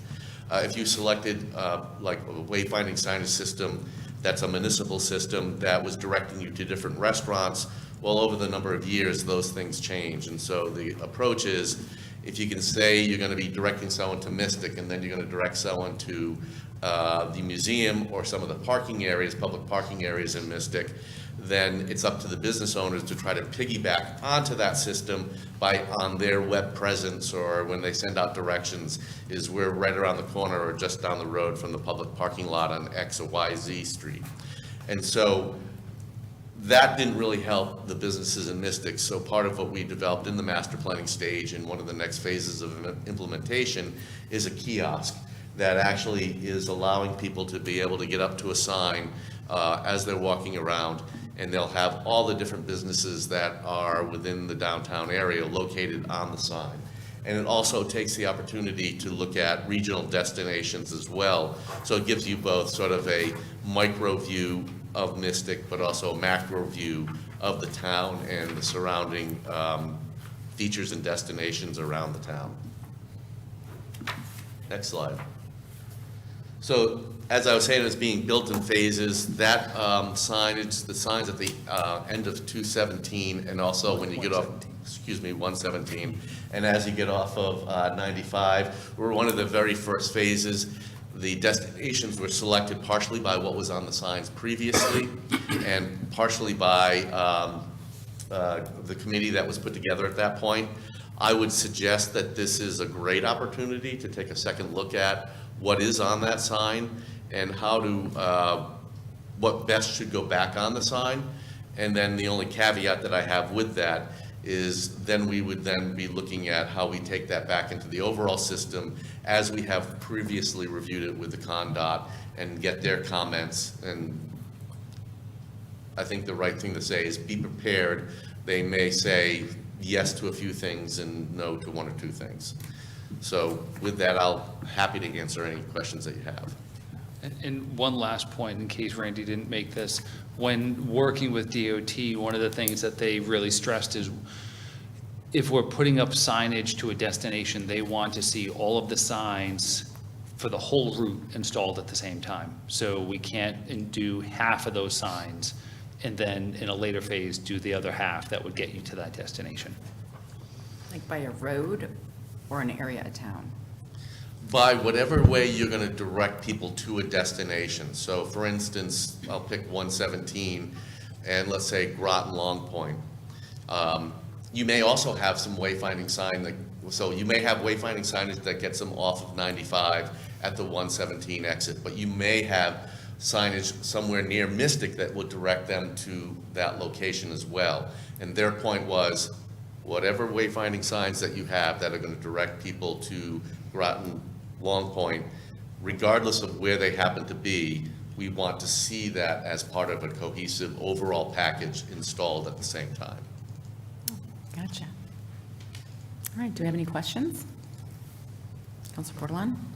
Yeah, I mean, I think putting back up the same thing, explore more Groton, police department, town hall, I mean, it just, that message makes me want to like, where are we going? You know, and it just, So but I understand your, you can go ahead, I'm sorry. I'm sorry to interrupt. I forgot to mention the Explore More was one of those things that we coordinated with the other branding operation. So that came directly out of that feature. So that's where that comes from. Sorry to interrupt. No, you're fine, I don't mind. Explore more is great, but like, what are we exploring? And so exploring to me is not exploring the police department or the town hall annex. So that message is beautiful, and I guess what a lot of people, what a lot of feedback I heard, and as I pulled off and sat there at that light, is where are we going? Are we going to Esker Point Beach to a concert, like Esker Point? Are we heading to Haley Farm? Are we heading to Bluff Point? Are we heading to Mystic? Are we heading to the Sub-Base Museum? Like, we need some more pertinent destinations that are doable action items. The locals who live here know where the town hall annex are. We know where the police department is, usually. I would say 95%. That exit is people trying to get to Fitch High School would be one. You know, coming to a sporting event. Explore more Groton, where are we headed? You know, I guess that message there. But if it's a matter of having to wait to the other destinations, I don't think we should be exploring more police department, town hall annex. Then I guess the sign should sit and wait until the whole thing is funded so you can get the wayward signs if that's the requirement.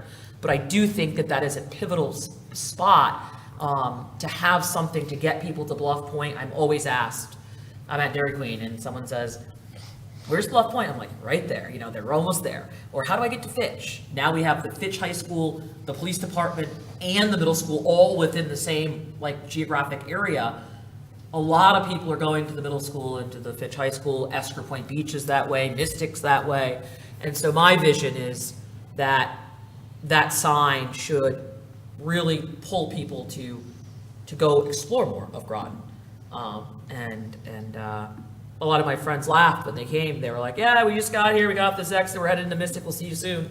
And they're like, oh, your sign, I'm not going to the police department or the town hall annex. I want to know how to get to some things, you know? And that resonated with me, so. But if we can't, and so my question, we can't do it until we have the wayward signs with it, is what you're saying? Well, I think the way, there's a couple of ways to look at it. One is on some of the larger destinations, say Groton, Long Point. If it were going to be a single sign that was going to give you a single location where you're going to direct somebody to something, then you might be able to find that in a gray area with the DOT. Downtown Mystic would certainly be one of those that's part of a larger system.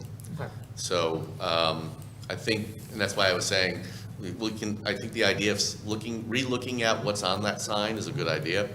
I think we'll give that list to DOT, we'll come up with what we think is the plan that's going to be part of that, and see what they say.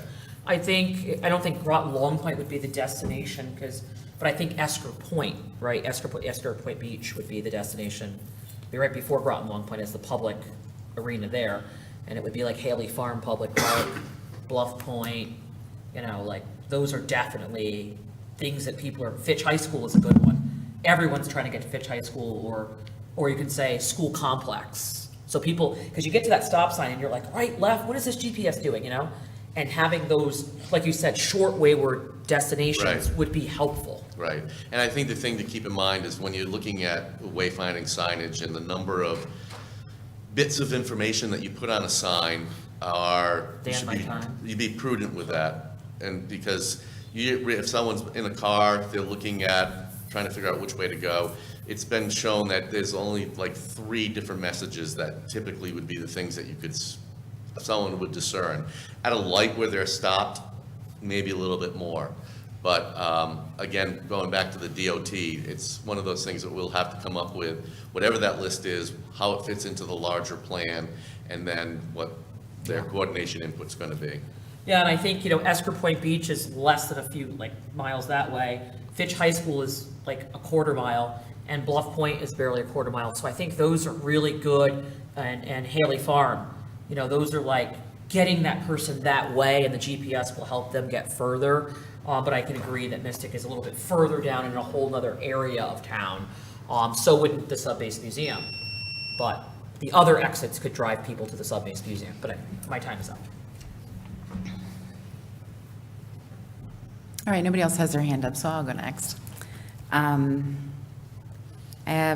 There's 2 different things going on here. So we have the presentation of all the signs, not sure exactly what you're looking for, other than maybe some advice, I'm not sure. Or That just a was more presentation? That was just a presentation, so people knew the method behind the madness of Okay. what it is that we're doing here. So we have, is it correct, 73 signs proposed? And how many do we have in our inventory that we have up of this new design? I don't have a number right off the top of my head. Because you have a list in here, and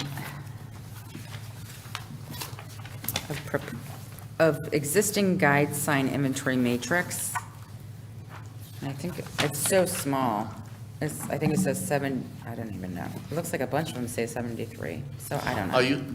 So existing guide sign matrix, I don't even know. that's, It's so I small. believe that's a list of the existing signs that were inventoried in the original beginning of the plan before we actually selected it. Though I believe there's a cost estimate in there that lists all of the different signs that were proposed as part of the master plan. And just as a point of information, the master plan was just a guidance. As we move forward, that number may go up or go down as we were preparing the construction documents. Yeah, the 73 was existing signs. So that's just basically our signs of inventory that we can replace in our town, or we have in our town. Is That we correct? had in the town that we may want to replace or remove. Yes. And that is not included in the cost estimate, all of them. I don't even know. how So the many cost estimate would be all of the proposed signs. Do you have a number of those? Off the top of my head, I don't know. If we can we go back to the PowerPoint, and there was, in the middle of the pack, there's a map on the right-hand side. It's not the actual aerial view, but it's more of a graphic map. And all I'm bringing that up for is just to give you a sense of the number of signs. It would be the third slide.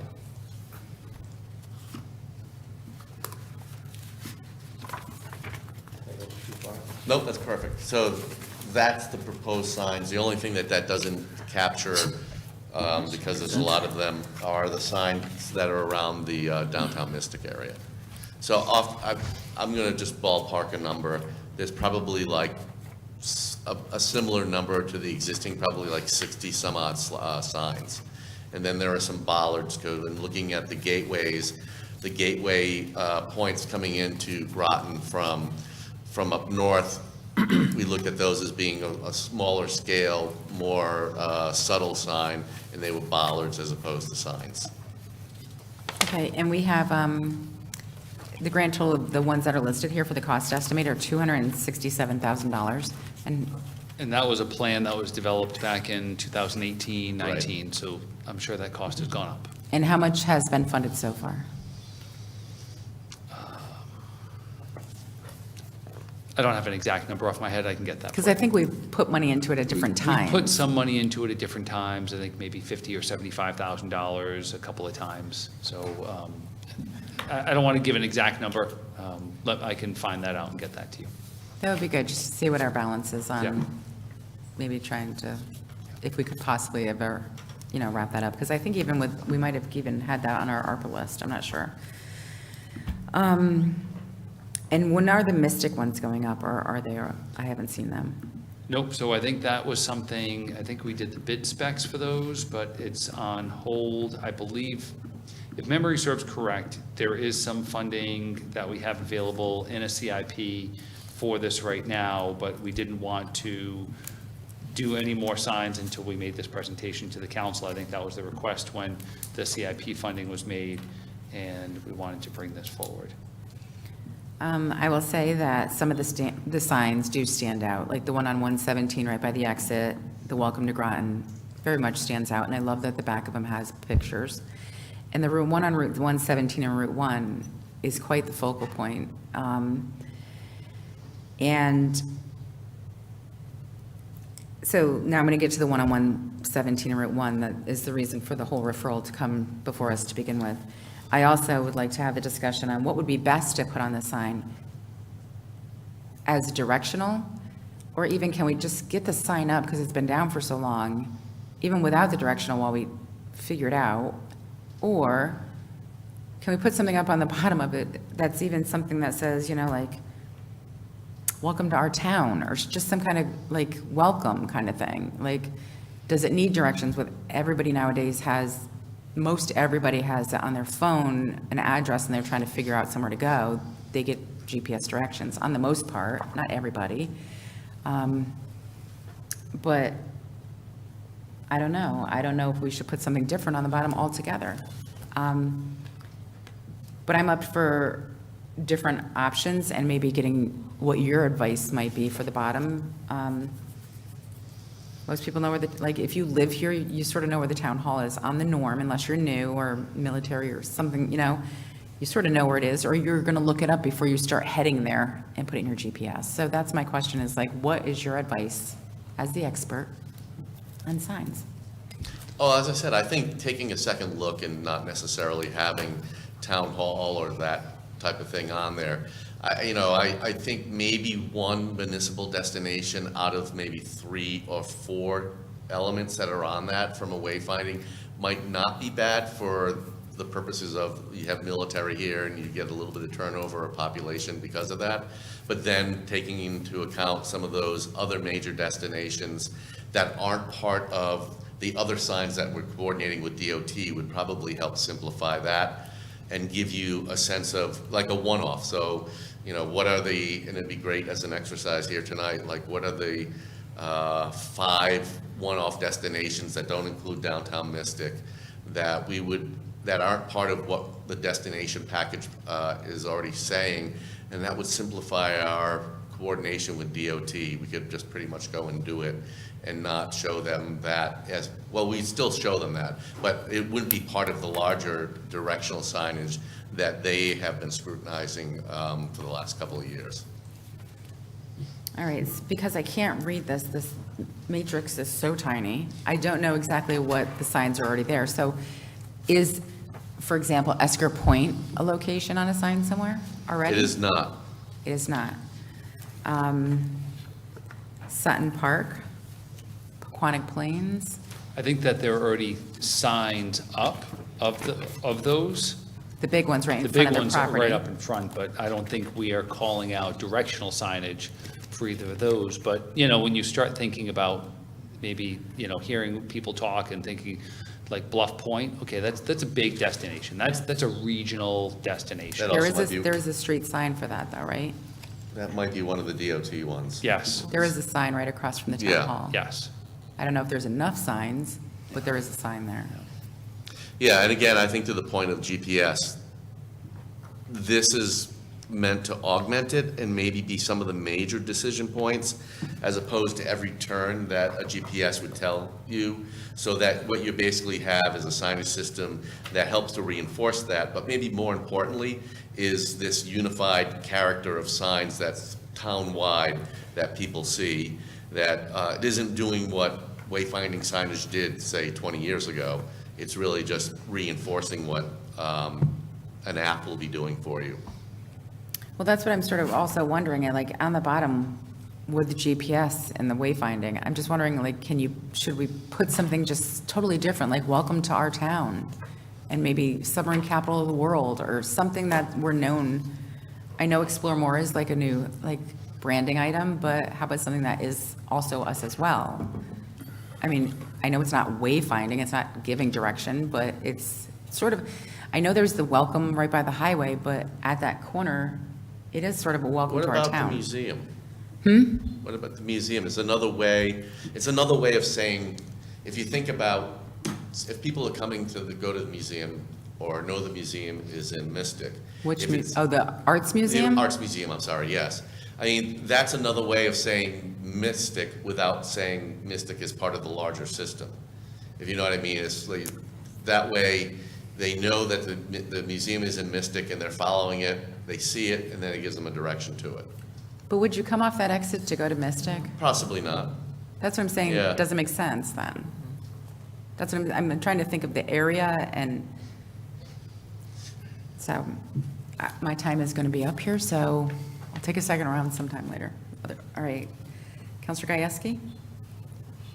Thank you, Madam Mayor. I just, one quick question. Did you say that the state DOT is scrutinizing wayfinding signs? What they're basically doing is that they have, as part of their new system that they put up on 95, they have locations or destinations that those signs say. Some of them, people have paid them to be able to be on there. And so if we're touching some of those, then they're very concerned about the signs that we put up and where those directional signs end up being. And then for some of the other large destinations, I'm just trying to think of an example of one, I think something like the, is it the Subforce Museum?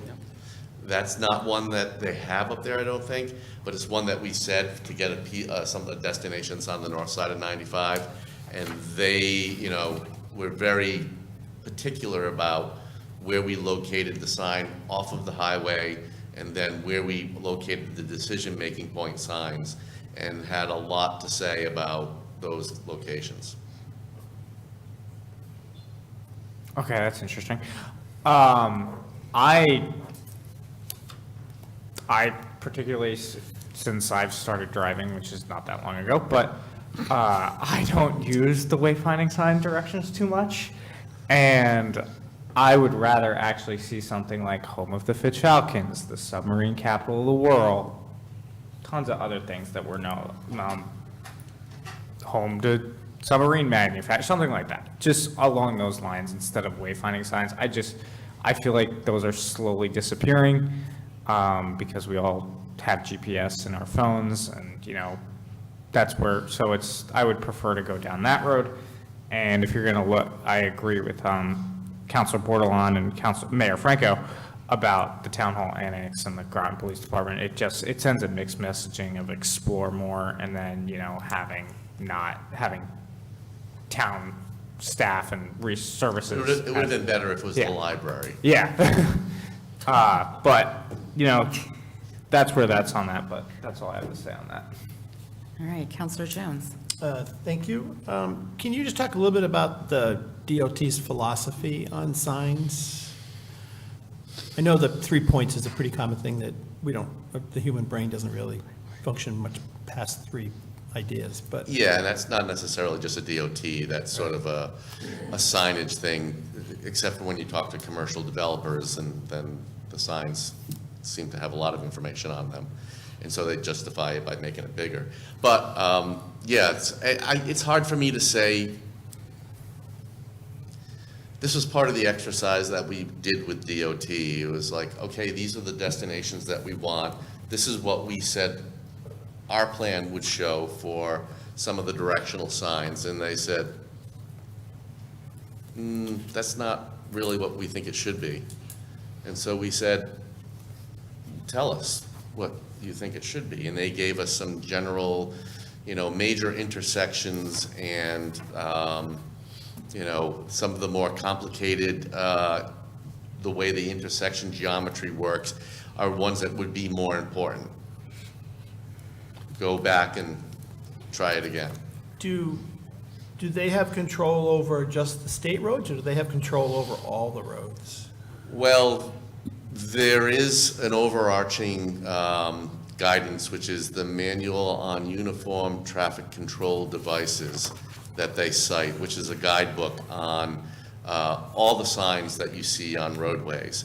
And so they're primarily for state right-of-ways, but most municipalities adopt that because they don't want to step outside of that and incur the potential liability if something were to happen to somebody.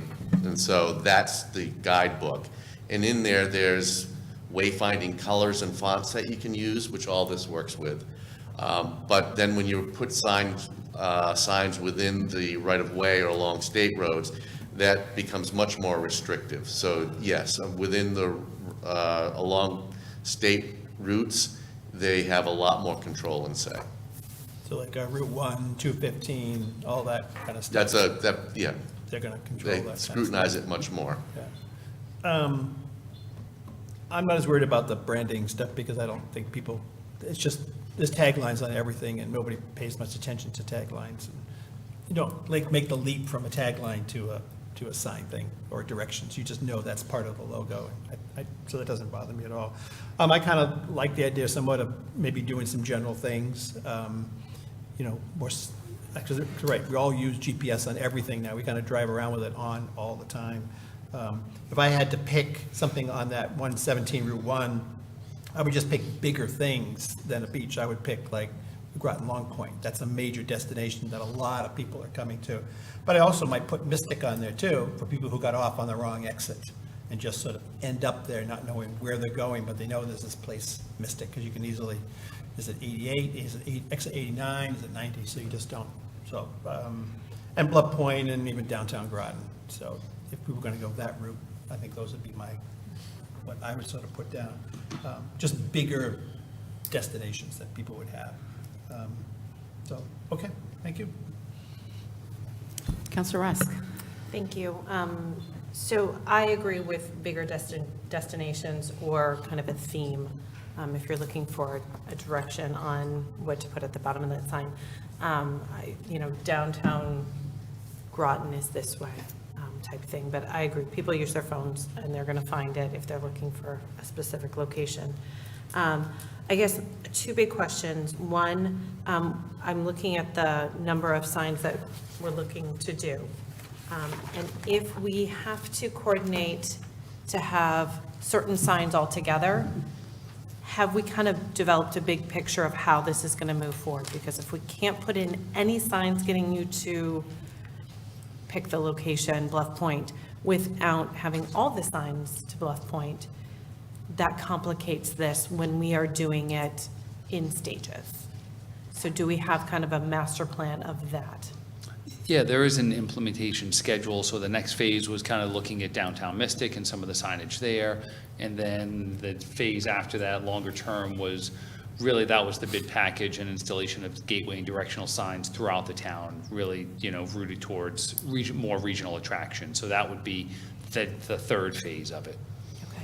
Can we get this Groton Explore More sign, is it done, the one that was damaged? No. Is it fixed yet? No, because we did not say go and produce because we didn't know what the council was going to say to put there. So that, Okay. I think that sign, we got an insurance check, somebody crashed into it, $10,500. The price has probably gone up a little bit since the time we got the check. So we didn't want to have it fabricated and then you'd say, no, that's not what I wanted. And just not to digress too far, but you talked about the Mystic Kiosk. Is that something that Greater Mystic Chamber is going to help with, or is that taxpayer dollars that we're going to use to do the kiosk? I think we were trying to partner with the chamber, but it was also going to be taxpayer dollars associated with that as well. Okay, thank you. That's it. That's my questions. Counselor Borderline. Yeah, I don't live on Groton 1 Point. I can say that I spent a lot of time back when I used to run. I ran down there a lot, coming from Fitch, and had a lot of friends who lived down there. But, and Counselor McBride might be able to correct me, there's really not a destination down there unless you're going to visit somebody. So putting Groton Long Point to me seems like saying, I don't know, I think Esker Point Beach, which is at Groton Long Point, would be where it's a public beach with free parking. But the destination of Groton Long Point, where are you going unless you're going to someone's house? Anything beyond that is private beaches. So I don't want to, and I can't speak for Groton Long Point, and I might be wrong, but I don't think you want to send people down there inadvertently thinking that there's some other private sector down there that doesn't exist open to the public. That's just my one clarification. But en route to, on the way to Esker Point Beach, which is on Groton Long Point, there is Haley Farm, which is another major walking, biking trails that connect to Bluff Point. Haley Farm is beyond Fitch. You can connect from it from Fitch High School, which starts the trail, or you can go to the major opening with the parking. That's a beautiful place that's not as tapped as Bluff Point, and I think that's a great wayward location. Explore more Groton. Haley Farm, protected piece of land that people from Groton actually fought for that land to keep it as open space with the state and all that. So I just see those types of things, but Groton Long Point as a destination, I don't go to Groton Long Point unless I'm visiting someone. Does that make, I'm just trying to be clear. I go to the Fisherman, I go visit a friend, I go to Esker Point Beach. If I'm invited to the private beach with my friends, I go there. I can go walking and biking there, but there's no destination unless you're just driving through. I don't know, I just might inadvertently bring traffic that's not needed. Just a thought. I definitely think Fitch High School. I agree, I'm starting to become older, I'm 44. There has been times though when the GPS has failed and all of a sudden my car one just cut off and I'm driving and I couldn't get it back on. And it was nice to look up and see a wayward sign in Essex, Old Saybrook, Westbrook that was like, oh, I am on the right path, until I could get my GPS back recoordinated. That's my thought, but Fitch High School is definitely something that people look for up that hill. So up the hill to the left, Fitch High School, Haley Farm, Esker Point Beach. To the right, Bluff Point. Those are things that are tangible, close. Those are just my thoughts. Also, I've heard people say, where's the sign coming from Gales Ferry into Groton? And when you come in, all of a sudden you have, whoa, the Navy base. And there's no signage say, welcome to Groton, as you're coming on Route 12 from Gales Ferry into Groton. Nothing there. And that would be a great one. Welcome to Groton, home of the submarine capital of the world, or one on the town exit where you get off of by the Walmart and you're making your way to the museum and but that would be the spot to put that, in my opinion, on that section of town, because that's where people are headed. But something coming from Gales Ferry Ledyard side would be important. And also there's casino traffic coming from there. They're like, oh, let's keep going down the country road. And then boom, to the side, would look nice. Counselor Gajewski. Yeah, just one quick idea that I'm going to throw out. I do know at Groton Middle School and Grosso Tech and even Fitch High School, they have electronic signs. Is that something that could be a possibility if, Probably not on the state right away. Okay. Area, yeah. All right, I'm glad I asked that then. That's it. Counselor Pacino. Thank you, Madam Mayor. I like the wayfinding signs. I've been in a lot of other small towns, all the way up and down the East Coast, And you tend to find things you're not looking for. Hey, they got one of those things over there, they got that thing over there. And, you know, yeah, you can find what you're looking for in GPS if you know what you're looking for. But, yeah, that tends to just get you to point A to point B. And, you know, we want people to explore more. If we want them to explore more, you got to show them what else is there. With that said, well, let me end that. I want to go to my next question. The kiosk. If you're going to do a collaboration with the Chamber of Commerce, would that have paper maps in it of downtown Mystic and the current restaurants and stores and everything that's there? Because as we discussed earlier, they change. The paper map can change easily. You know, just print up another batch and stick them in there. Let's see, what else do I have here? Now, people who are going to be coming to Groton to spend a week, you know, wherever, they're going to need food. So they might not be eating out all the time. Maybe a grocery store, grocery shopping on one of those things. It's kind of mundane, but people need to eat, and they don't always eat out. I didn't see anything for the Nautilus, USS Nautilus. Was there something for the USS Nautilus as a sign? I think there was something for the subbase. There was something for the subbase. For the Subbase is great. Subbase museum, right? Yeah. Yeah. Subbase is great, but it's not the USS Yeah, Nautilus. no, subbase museum. Oh, which Subbase Museum. Yes. I stand corrected, or even sit corrected. And the last thing I was thinking of is sponsorship of signs. Local businesses sponsoring signs. That little orange portion at the bottom would be a great thing, sponsored by name of the business. You know, and that might not even have to go toward the signs, that could just go toward the town, you know, for whatever, in the coffers. And that one, I do want to just jump on. I feel like somebody had asked us before about sponsorship of signs. I don't want to ask people for money.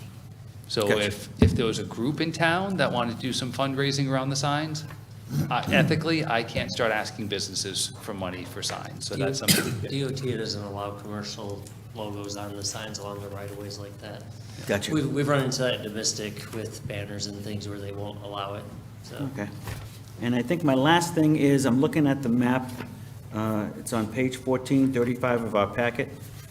It seems as though you have a sign on Route 12 and a sign on 117. All the other ones, they all come down to 184. Why don't we just put a sign on 184?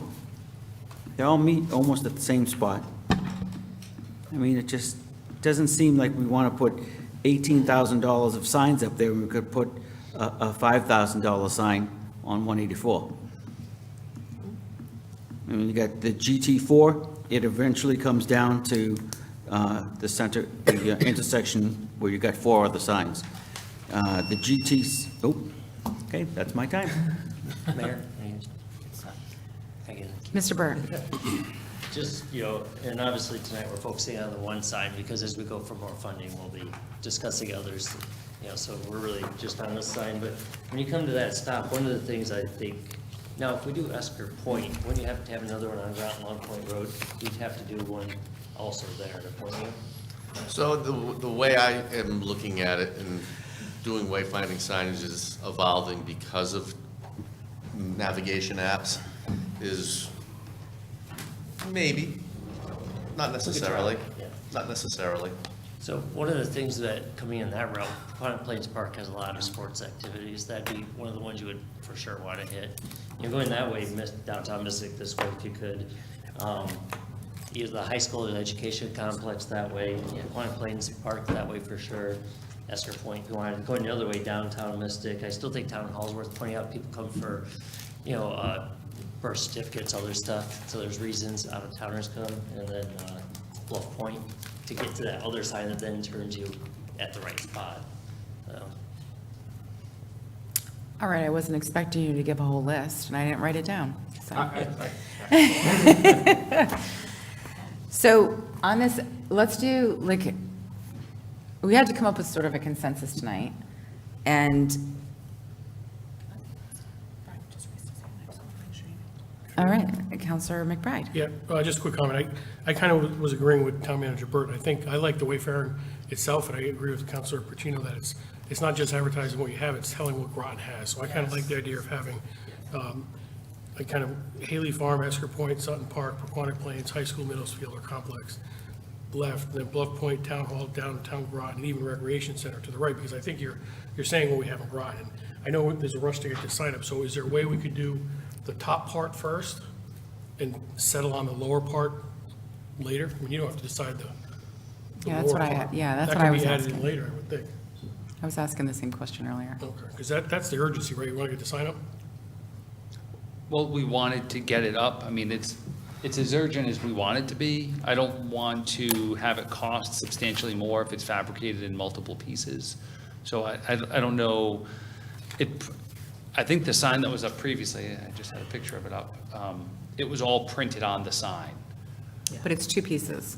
Yeah, I've seen it with the two pieces in other places. This one's two. Because you can add to it that way. You can Yeah. change it. This one's two pieces. You have a top piece and a bottom piece. Oh, yeah, it was, okay. Yeah.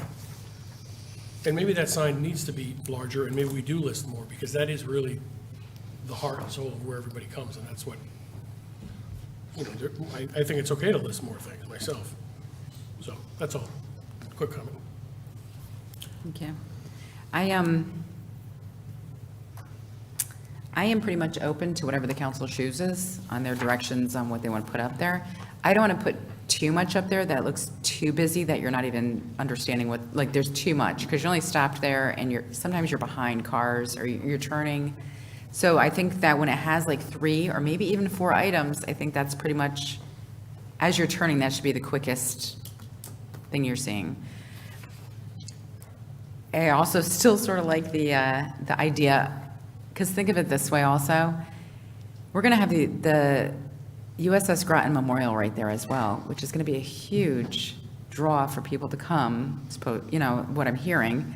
And that's also why I was throwing out the submarine capital of the world thing, to bring it back to this is who we are as well, because it's right there. And we could do the directions, or we could do even, I also even like the home of the Fitch Falcons. I like that, because I think we're the Falcons up at the middle school too, aren't we? We are? So we're the home of the Fitch Falcons. We're in middle school and the high school are both Falcons. So it's a sense of place. When you're always talking about sense of place, that's us. So that's one of those things, like, do we need the directions to say, go to somewhere and explore that place? Or can we do like, this is who we are? And the sign says explore more. So it's basically saying, go wherever the heck you want. And because you got GPS. So it's like, but this is who we are. I don't know. I'm torn, but I will go with whatever the council chooses. But I think there are lots of options, and I don't know if we're really going to get through it tonight.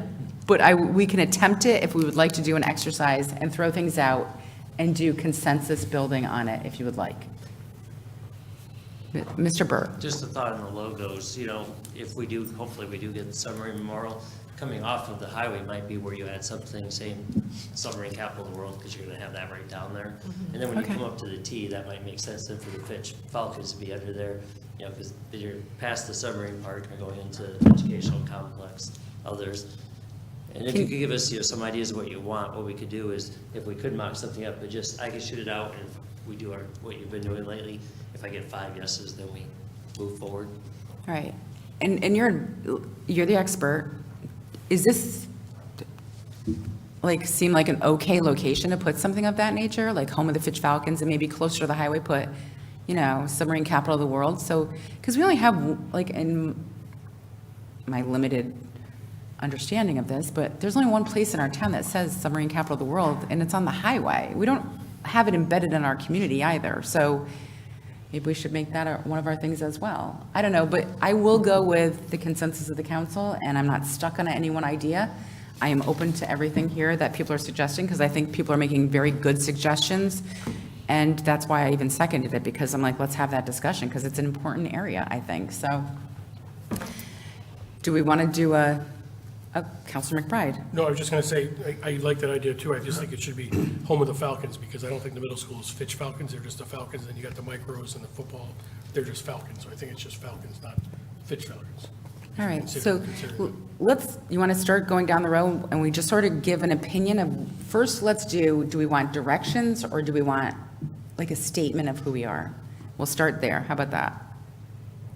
Councilor Bordelon, you want to start? I ran out of time, so I guess I can throw it in with my statement, but yes, I agree with Councilor Gajewski, but I also agree with Councilor McBride, and it's one of the things I wanted to say was, what's there is not just GPS. If you're exploring more, you're trying to make people stay. So they're not outdated, because once I put my GPS location and I'm driving to Mystic, I don't even know that Haley Farm exists. So that explore more does draw me in, because I do that in other towns. I'm like, hey, they say there's a boat launch right here with the public dock, let's go. You know, like when I'm in other towns, I use those signs and then I put them in my coordinates. So I agree, I like the home of the Falcons as like, yeah, our pride, our camaraderie, because when that bus comes off and the kids win a championship, they see that, they come home. But I think it should be telling us that their schools are that way too, though. Home of the Falcons, I don't know, school complexes are up that way. But I also like the directional landmarks, Bluff Point, Haley Farm, Esker Point, because what do we have to offer here besides home of the Falcons? Because if that's the case, why do we need the sign to be so big? You know, like it could be smaller and we can achieve that and not spend as much money. But if we're really trying to grow our economic development and bring people that hike and then are gonna go get some salad and some lunch, we wanna drive them to a place in town that they may not see on their wayward, GPS. So I think it should be a little of both. Give someone a new spot that they didn't know existed to go to. But also, I like the logo, Home of the Falcons, So that's, I'm only one vote, but I like that idea. Let me just ask real quick, and I'm sorry, but page 46 of our packet, everybody, it's number 32. Is there any way we could do something like this at that location as well, with different arrows next to our sign on both sides? Which number? Page 46, number 32, something similar to that, with maybe bigger than that, but on both sides of our sign. I'm trying to find which page number that is. It's not displaying. That's page probably 25 of your packet, of your presentation? Yes, 25 of the presentation. Kind of like a totem pole. Yeah.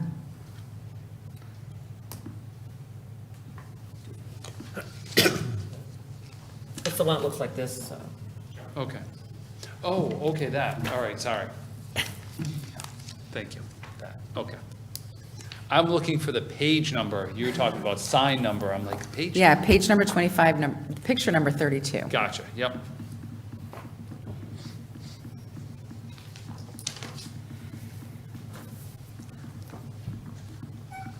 Or something similar, just showing like if we put one on both sides, things this way, things that way. I can Because agree. there's so many. We just had, some of those types of signs are a little bit more pedestrian-based. It'd have to be pretty big for it to be readable for someone in a car. Gotcha. Because we don't want to distract people so much that they're looking at the sign with all these different things with small letters that they then crash into the sign again.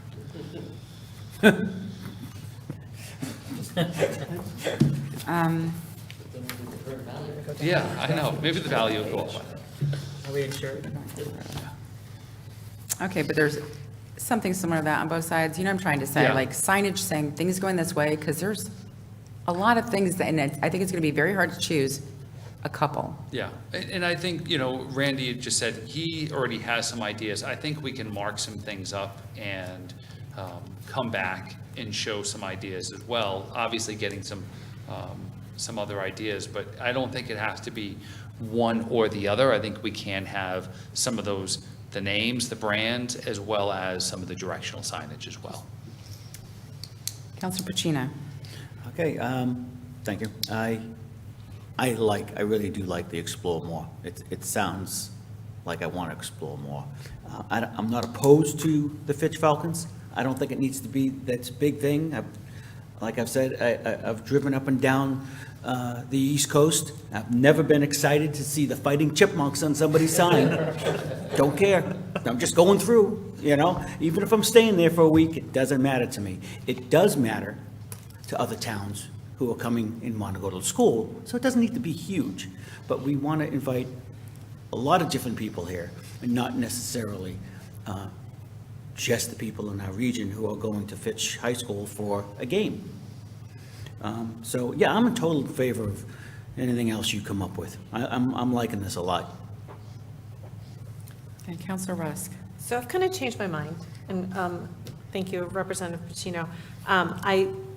I look at economic development with a lot of this, and how are we're bringing people into our town, and when I go traveling, I use those wayfinding signs a lot, whether it's walking or driving, and I may find a restaurant or, whatever, a museum, something new in a community that I wasn't looking for and had no idea was there. So I do like the idea of having,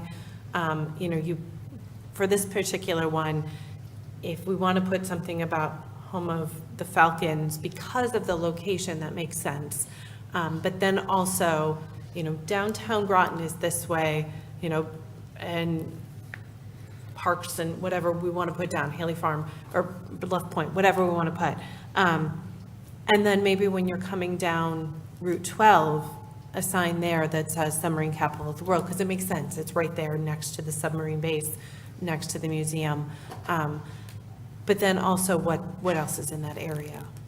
So I would like a hybrid approach to that. And thank you for the work on this. I know it's a lot, so thank you. Counselor Jones? I have just a question. Are there standards on the point sizes that you've used on these, the certain sizes? So if we're thinking, at the moment you have 3 items, can we go smaller and put 6 items? I mean, is there some sort of DOT I would standards? suggest not to do that. Okay. So it sort of limits the amount of space that we have based on the size of the type. Yeah, it's a number of lines of information and the size. Once you get 3 or more, once you get more than 3, it really, people don't see anything. Right. Okay. No, I understand that.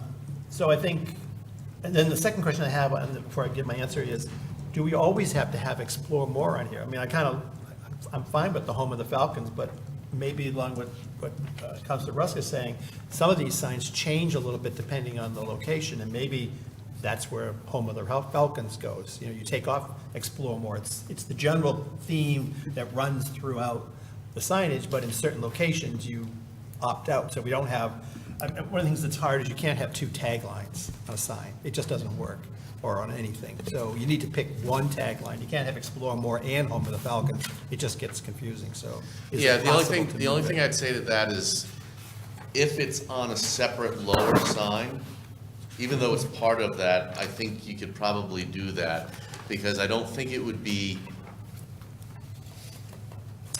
I think it would be distinct by separating it off of the larger sign. Yeah.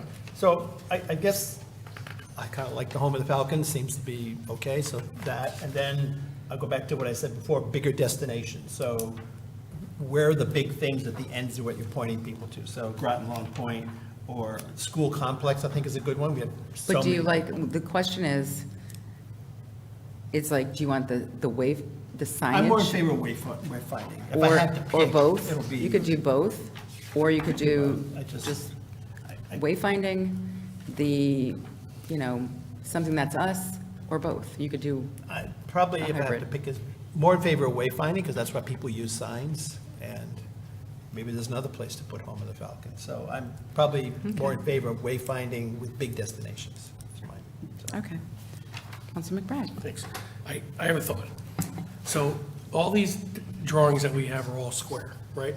What if for this one, it's wider, and on the top of it, you have a circular home of the Falcons, and then you do for the other one on Route 12, you do a circular thing on top about the National Museum, or what was it? Submarine base Capital, of the yeah. capital. Why can't we extend it just for these two, because that's the main thorough road, so why couldn't you do some type of circular home of the Falcons, keep the Groton Explore more, instead of having just three, do three on this side, three on this side, so it's wider, have Haley Farm and Esker Point Park, Sutton and Aquatic Plains Park, high school and middle school, Town Hall and Recreation Center, or downtown Groton, Town Hall and Recreation Center, Bluff Point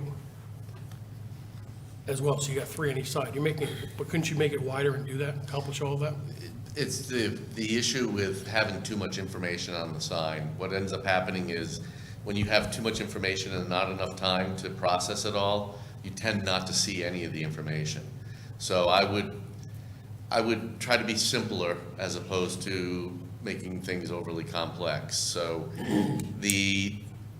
I could see the tagline, well, let's put it this way, the explore more as part of the welcome to on the upper sign, and then having maybe the 3, possibly 4 destinations below that, if you're gonna go with more of a destination or a directional sign, or have a larger tagline, secondary tagline, I'll call it, that would be the home of the Falcons. Or the submarine capital of the world. And the two on the side, like everybody, if you're going this way, we could have a sign that has all the destinations one way and all the destinations going that way, right? I would say I'd keep them separate.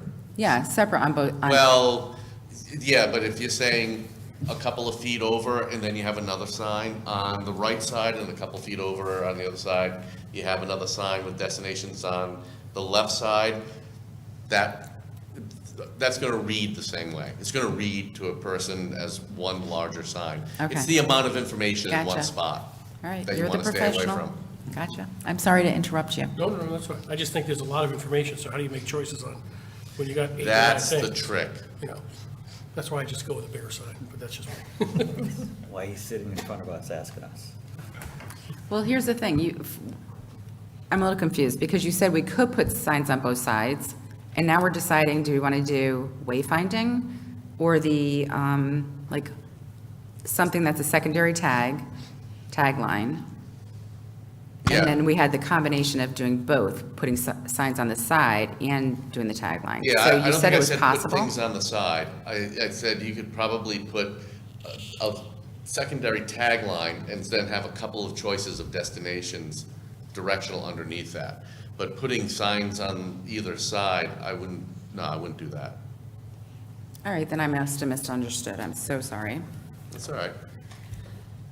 Just a quick point of information, or maybe I'm asking a question, so if I am, I'm trying to phrase it so it's an information question. Can it be, or I've seen, and can it be, as what I'm asking, you come off the highway and sometimes they have the little like leads up, like this is this, and then you have the big welcome at the end. I don't know, just to the point of getting in the other places. Before you get to the intersection, can you So have would it signs be showing things to the left and to the right? Because like I get off the highways, can I continue, or do you want me to phrase it? No, I get what you're saying. No, I think that, do you understand the question? Yeah, so actually there is a Couple feeder signs. There's a sign, when you're coming down that road from getting off the highway, you see the welcome to sign, and then maybe 100 feet or a little more than 100 feet before the intersection, there is, on the plan, a sign that had a couple of destinations with arrows. Right. Yeah, there is that. Like on page 25, picture number 34.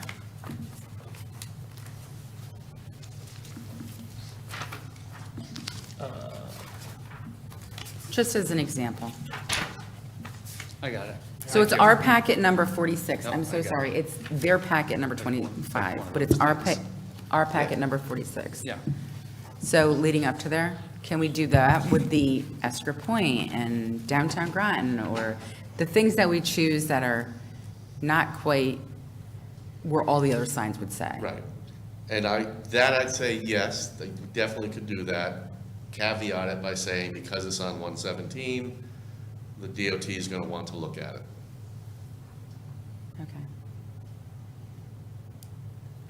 Put a couple of those going down Route 17 until we get to the intersection. I would imagine. But again, we don't want to confuse people. We don't want to give them so much information that, I mean, you know, sometimes my attention span, it's like, oh yeah, wow, I'm going to remember that. And then 5 seconds later, wait, what was that? But also, if you're sitting there in the light, because what else do you have to Yes. do? There's a sign right there with all this stuff, you'd be like, oh, because you're just sitting at a light anyway. So I think that's sort of a good idea.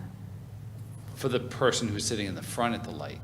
No, because you can see, the signs are high enough.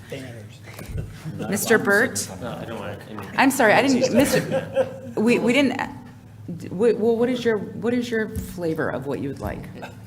I would like a bigger sign with more. That's not what's happening, I guess. Billboard. A billboard. I'm going to write that down, billboard. Can we add a few more on that other sign that's already existing that has nothing under it, that's bare? The one up by the highway? Is it I- gradual? Yeah, if you think about a system, you go from the greeting and then start to go down smaller into giving more information. So, yeah, I would tend to say I wouldn't do that. Yeah. All right, Counselor Gajewski, where do you stand on this? A hybrid.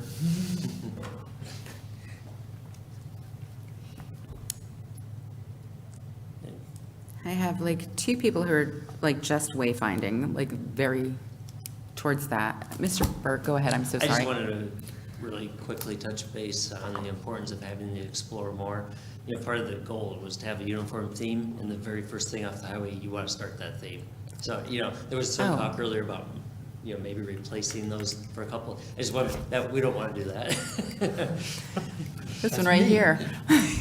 No, I like the explore more, and I think it's our tagline kind of with our signs, and I would like it on there, and I wouldn't want to take it off at all. I kind of like what Councilor McBride said. Put a thing over the top on those big key signs. You could do that. But what are we exploring is the question. Right, but it's our tagline.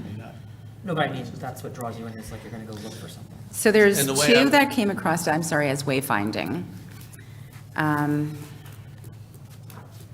I have 1, 2, 3 that look like they're hybrid. And then I have somebody over there that's saying a bigger billboard. That's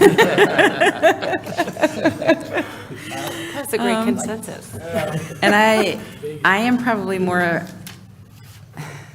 I honestly like the idea of when you're coming in, having the sign there with the directional, with the, you know, not the typical normal, you know, directional of things that are off the beaten path that you wouldn't normally see a sign for. I do like that when you're coming on 117, and that you can see probably sitting there, you know, you can look at the sign. I like that.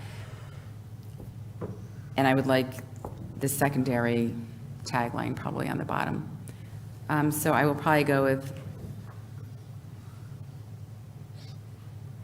I don't know, I'd probably side with more the hybrid or the trying to do as much as we can. But I do like to have the directional before you get there and just have that as one thing. And I also think if we do it with like a logo of the Falcon and something like that, and it looks like something, I would tell you, I bet you anything, we were going to start having people going there to get their picture taken with the sign. It'll become a thing. So that's where I sort of have it. Do you want to go through one more time, because some things changed as we were going through it? And let's just like very quickly, I know we're at 10:42, we didn't even take a vote at 10 because we're in the middle of business. But let's just go through it really quick and give your, like, not opinion of the whole process, but just where you stand and exactly what you're looking for. And we're going to take that as a consensus. So you listen and you better write it down. So for me, I think it's pretty much what I said, you know, explore more. I like that message. It draws you in. Where are we going? I want to explore Haley Farm. I want to explore Esker Point Beach. I want to explore Bluff Point. I like wayward destinations that people, you know, we're trying to drive people to go to see. That's what that message says to me. That's what should be there. I'm okay with the Falcon thing, home of the Falcons, you know, on there, but I think we need some directional to our land destinations that are driven to make people get out of their car and stay a while. That's my thought. Do you want them across the street, though, the directional signs? I don't want to get too wordy. If we can't do it further down, like I was asking, like when I'm in Cape Cod and stuff, you get off the highway, and as you're getting off, you see, welcome to whatever town, right, Dennisport, and then they'll say, I don't know, Seacoast Preserve Beach, and you're like, ooh. Now, you don't know which way it is, but now you have a name and a place, and you have these like little places that are there, almost like the Starbucks thing, when you're getting off the highway and you've been driving for hours, and it's like, they start telling you that they're there, and then you start to see these, before you get to the end ramp, it says Starbucks this way, this way, and you get to the end, and you have the big welcome. I don't know how that would look, we don't have a lot of room there, but I think we should be driving our economics. I don't know. So they're going to do the design signs based on what we're basically telling them. So our consensus tonight is, do you want it like on that big sign, like Home of the Falcons, and then maybe 2 or 3 things below it showing a direction? You can't put much on that sign. I think that's what I would like, and you guys will be sending us we'll have a chance to preview it, obviously, so we have another chance to stab at it again. On sign with the tagline. Councilor Pacino. I like the wayfinding signs with the explore more. Yeah. And if we are going to do a secondary tagline, maybe even below that, below the directionals. So you want like 3 directionals and 1 tagline? Yeah, like when I'm looking at this one sheet of paper you gave us. I like the Groton, the explore more, 3 directionals at the very bottom if you need to put, Home of the Falcons or.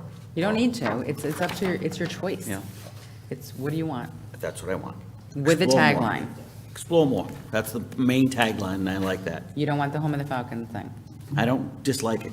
I'm not going to discount it. I'm just saying I need your explore more specific- better. Do you want just wayfinding then?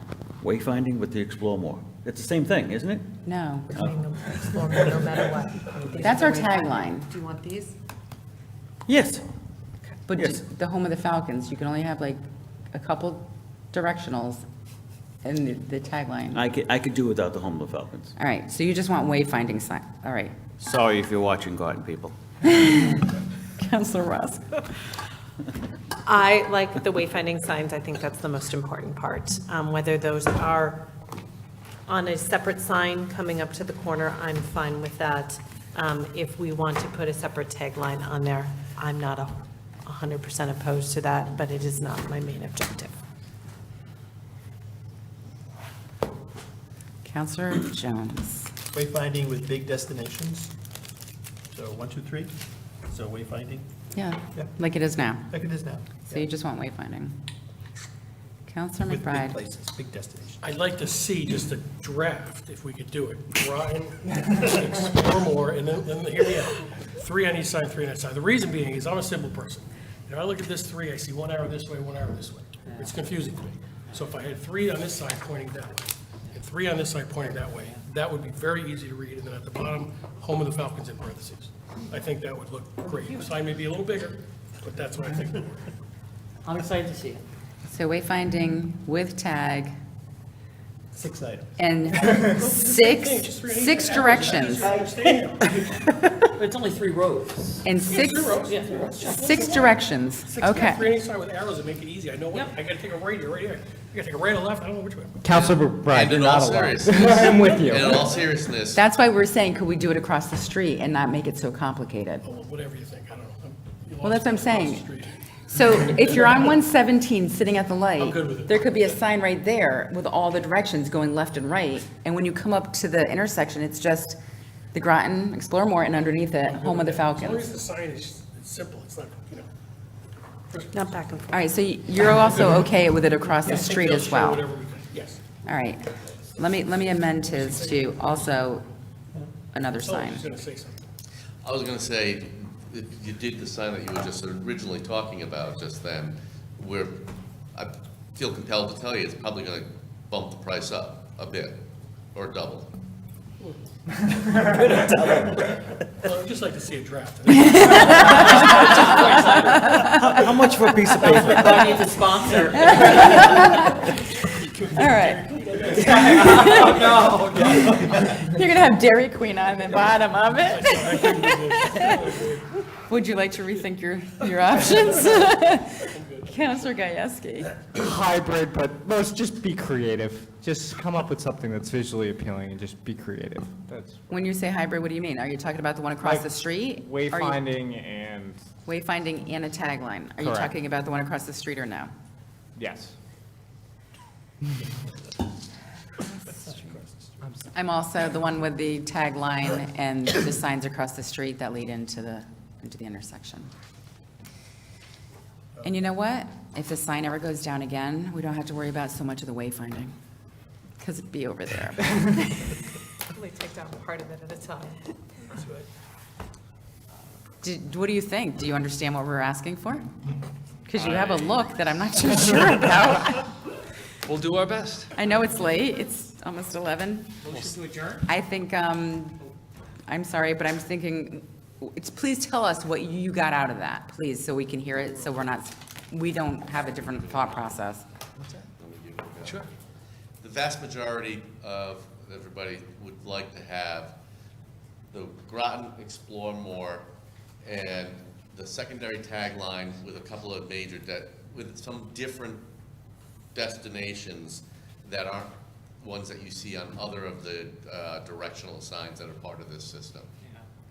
All right, so I hear what you're saying, I think that's part of it, but I also heard a lot of people want the sign across the street with the directional as well. So when leading up into when you one. say the sign across the street, when you get to the intersection across the street, So when you're on 117 and you're sitting at the light? yeah, On the right-hand side of the road, a sign right there that shows all kinds of different directions, right and left. so And that sign would have to be at least a couple hundred feet before the intersection. All right, we don't want it to, listen, we don't want it right in front of our USS Groton sale. There's plenty of room before there that we can locate. Not in front of the library. I guess the best way to say We don't want to put signs in front of the USS Groton sale. The best way to say it is those directional signs not on the sign across the street, somewhere before you get to the intersection. Yeah, can you bring us two options? Because that might be the best. So it's going to be, one option is wayfinding, the sign across the street, welcome to Groton Explore More, the secondary tagline, a couple of wayfinding directional signs, and then the other one is going to be no wayfinding or directional signs on the sign across the street, but a handful as you're coming down to that intersection. Right, and what would be under, would be this secondary, like Home of the Falcons would be there, and the other one would be down the road Okay. on 170. Can you bring us those two options? Yep. Because this is, But the key is also what those wayfind destinations are, Yes. too. It's very important what those are. I So think yeah, and I. come up with things that you don't have, already have signs all over the place for. Yeah, no, And and I bring think those that's to gonna, us. the key is gonna be something that I don't wanna bring anything that I show you and then have the DOT go no. So we want to test that with a couple of destinations that are not the ones that are part of the larger system, that are unique to that Yes. area. We'll test it with DOT, and then hopefully that'll pass muster, and then that's what we'll bring. Thank you so much, and then we'll have another good, nice, long conversation. Because I think actually this was a good conversation, so thank you, everybody, for this one, and entertain. Motion adjourned? Madam Mayor, I'm signed out. Motion to adjourn. Borderline. Second for everybody. Borderline and seconded by Pacino. And all in favor? Aye. Hello? All in favor, aye? Aye. Opposed? Abstentions? That's unanimous, 7-0. Thank you, everybody. Thank you.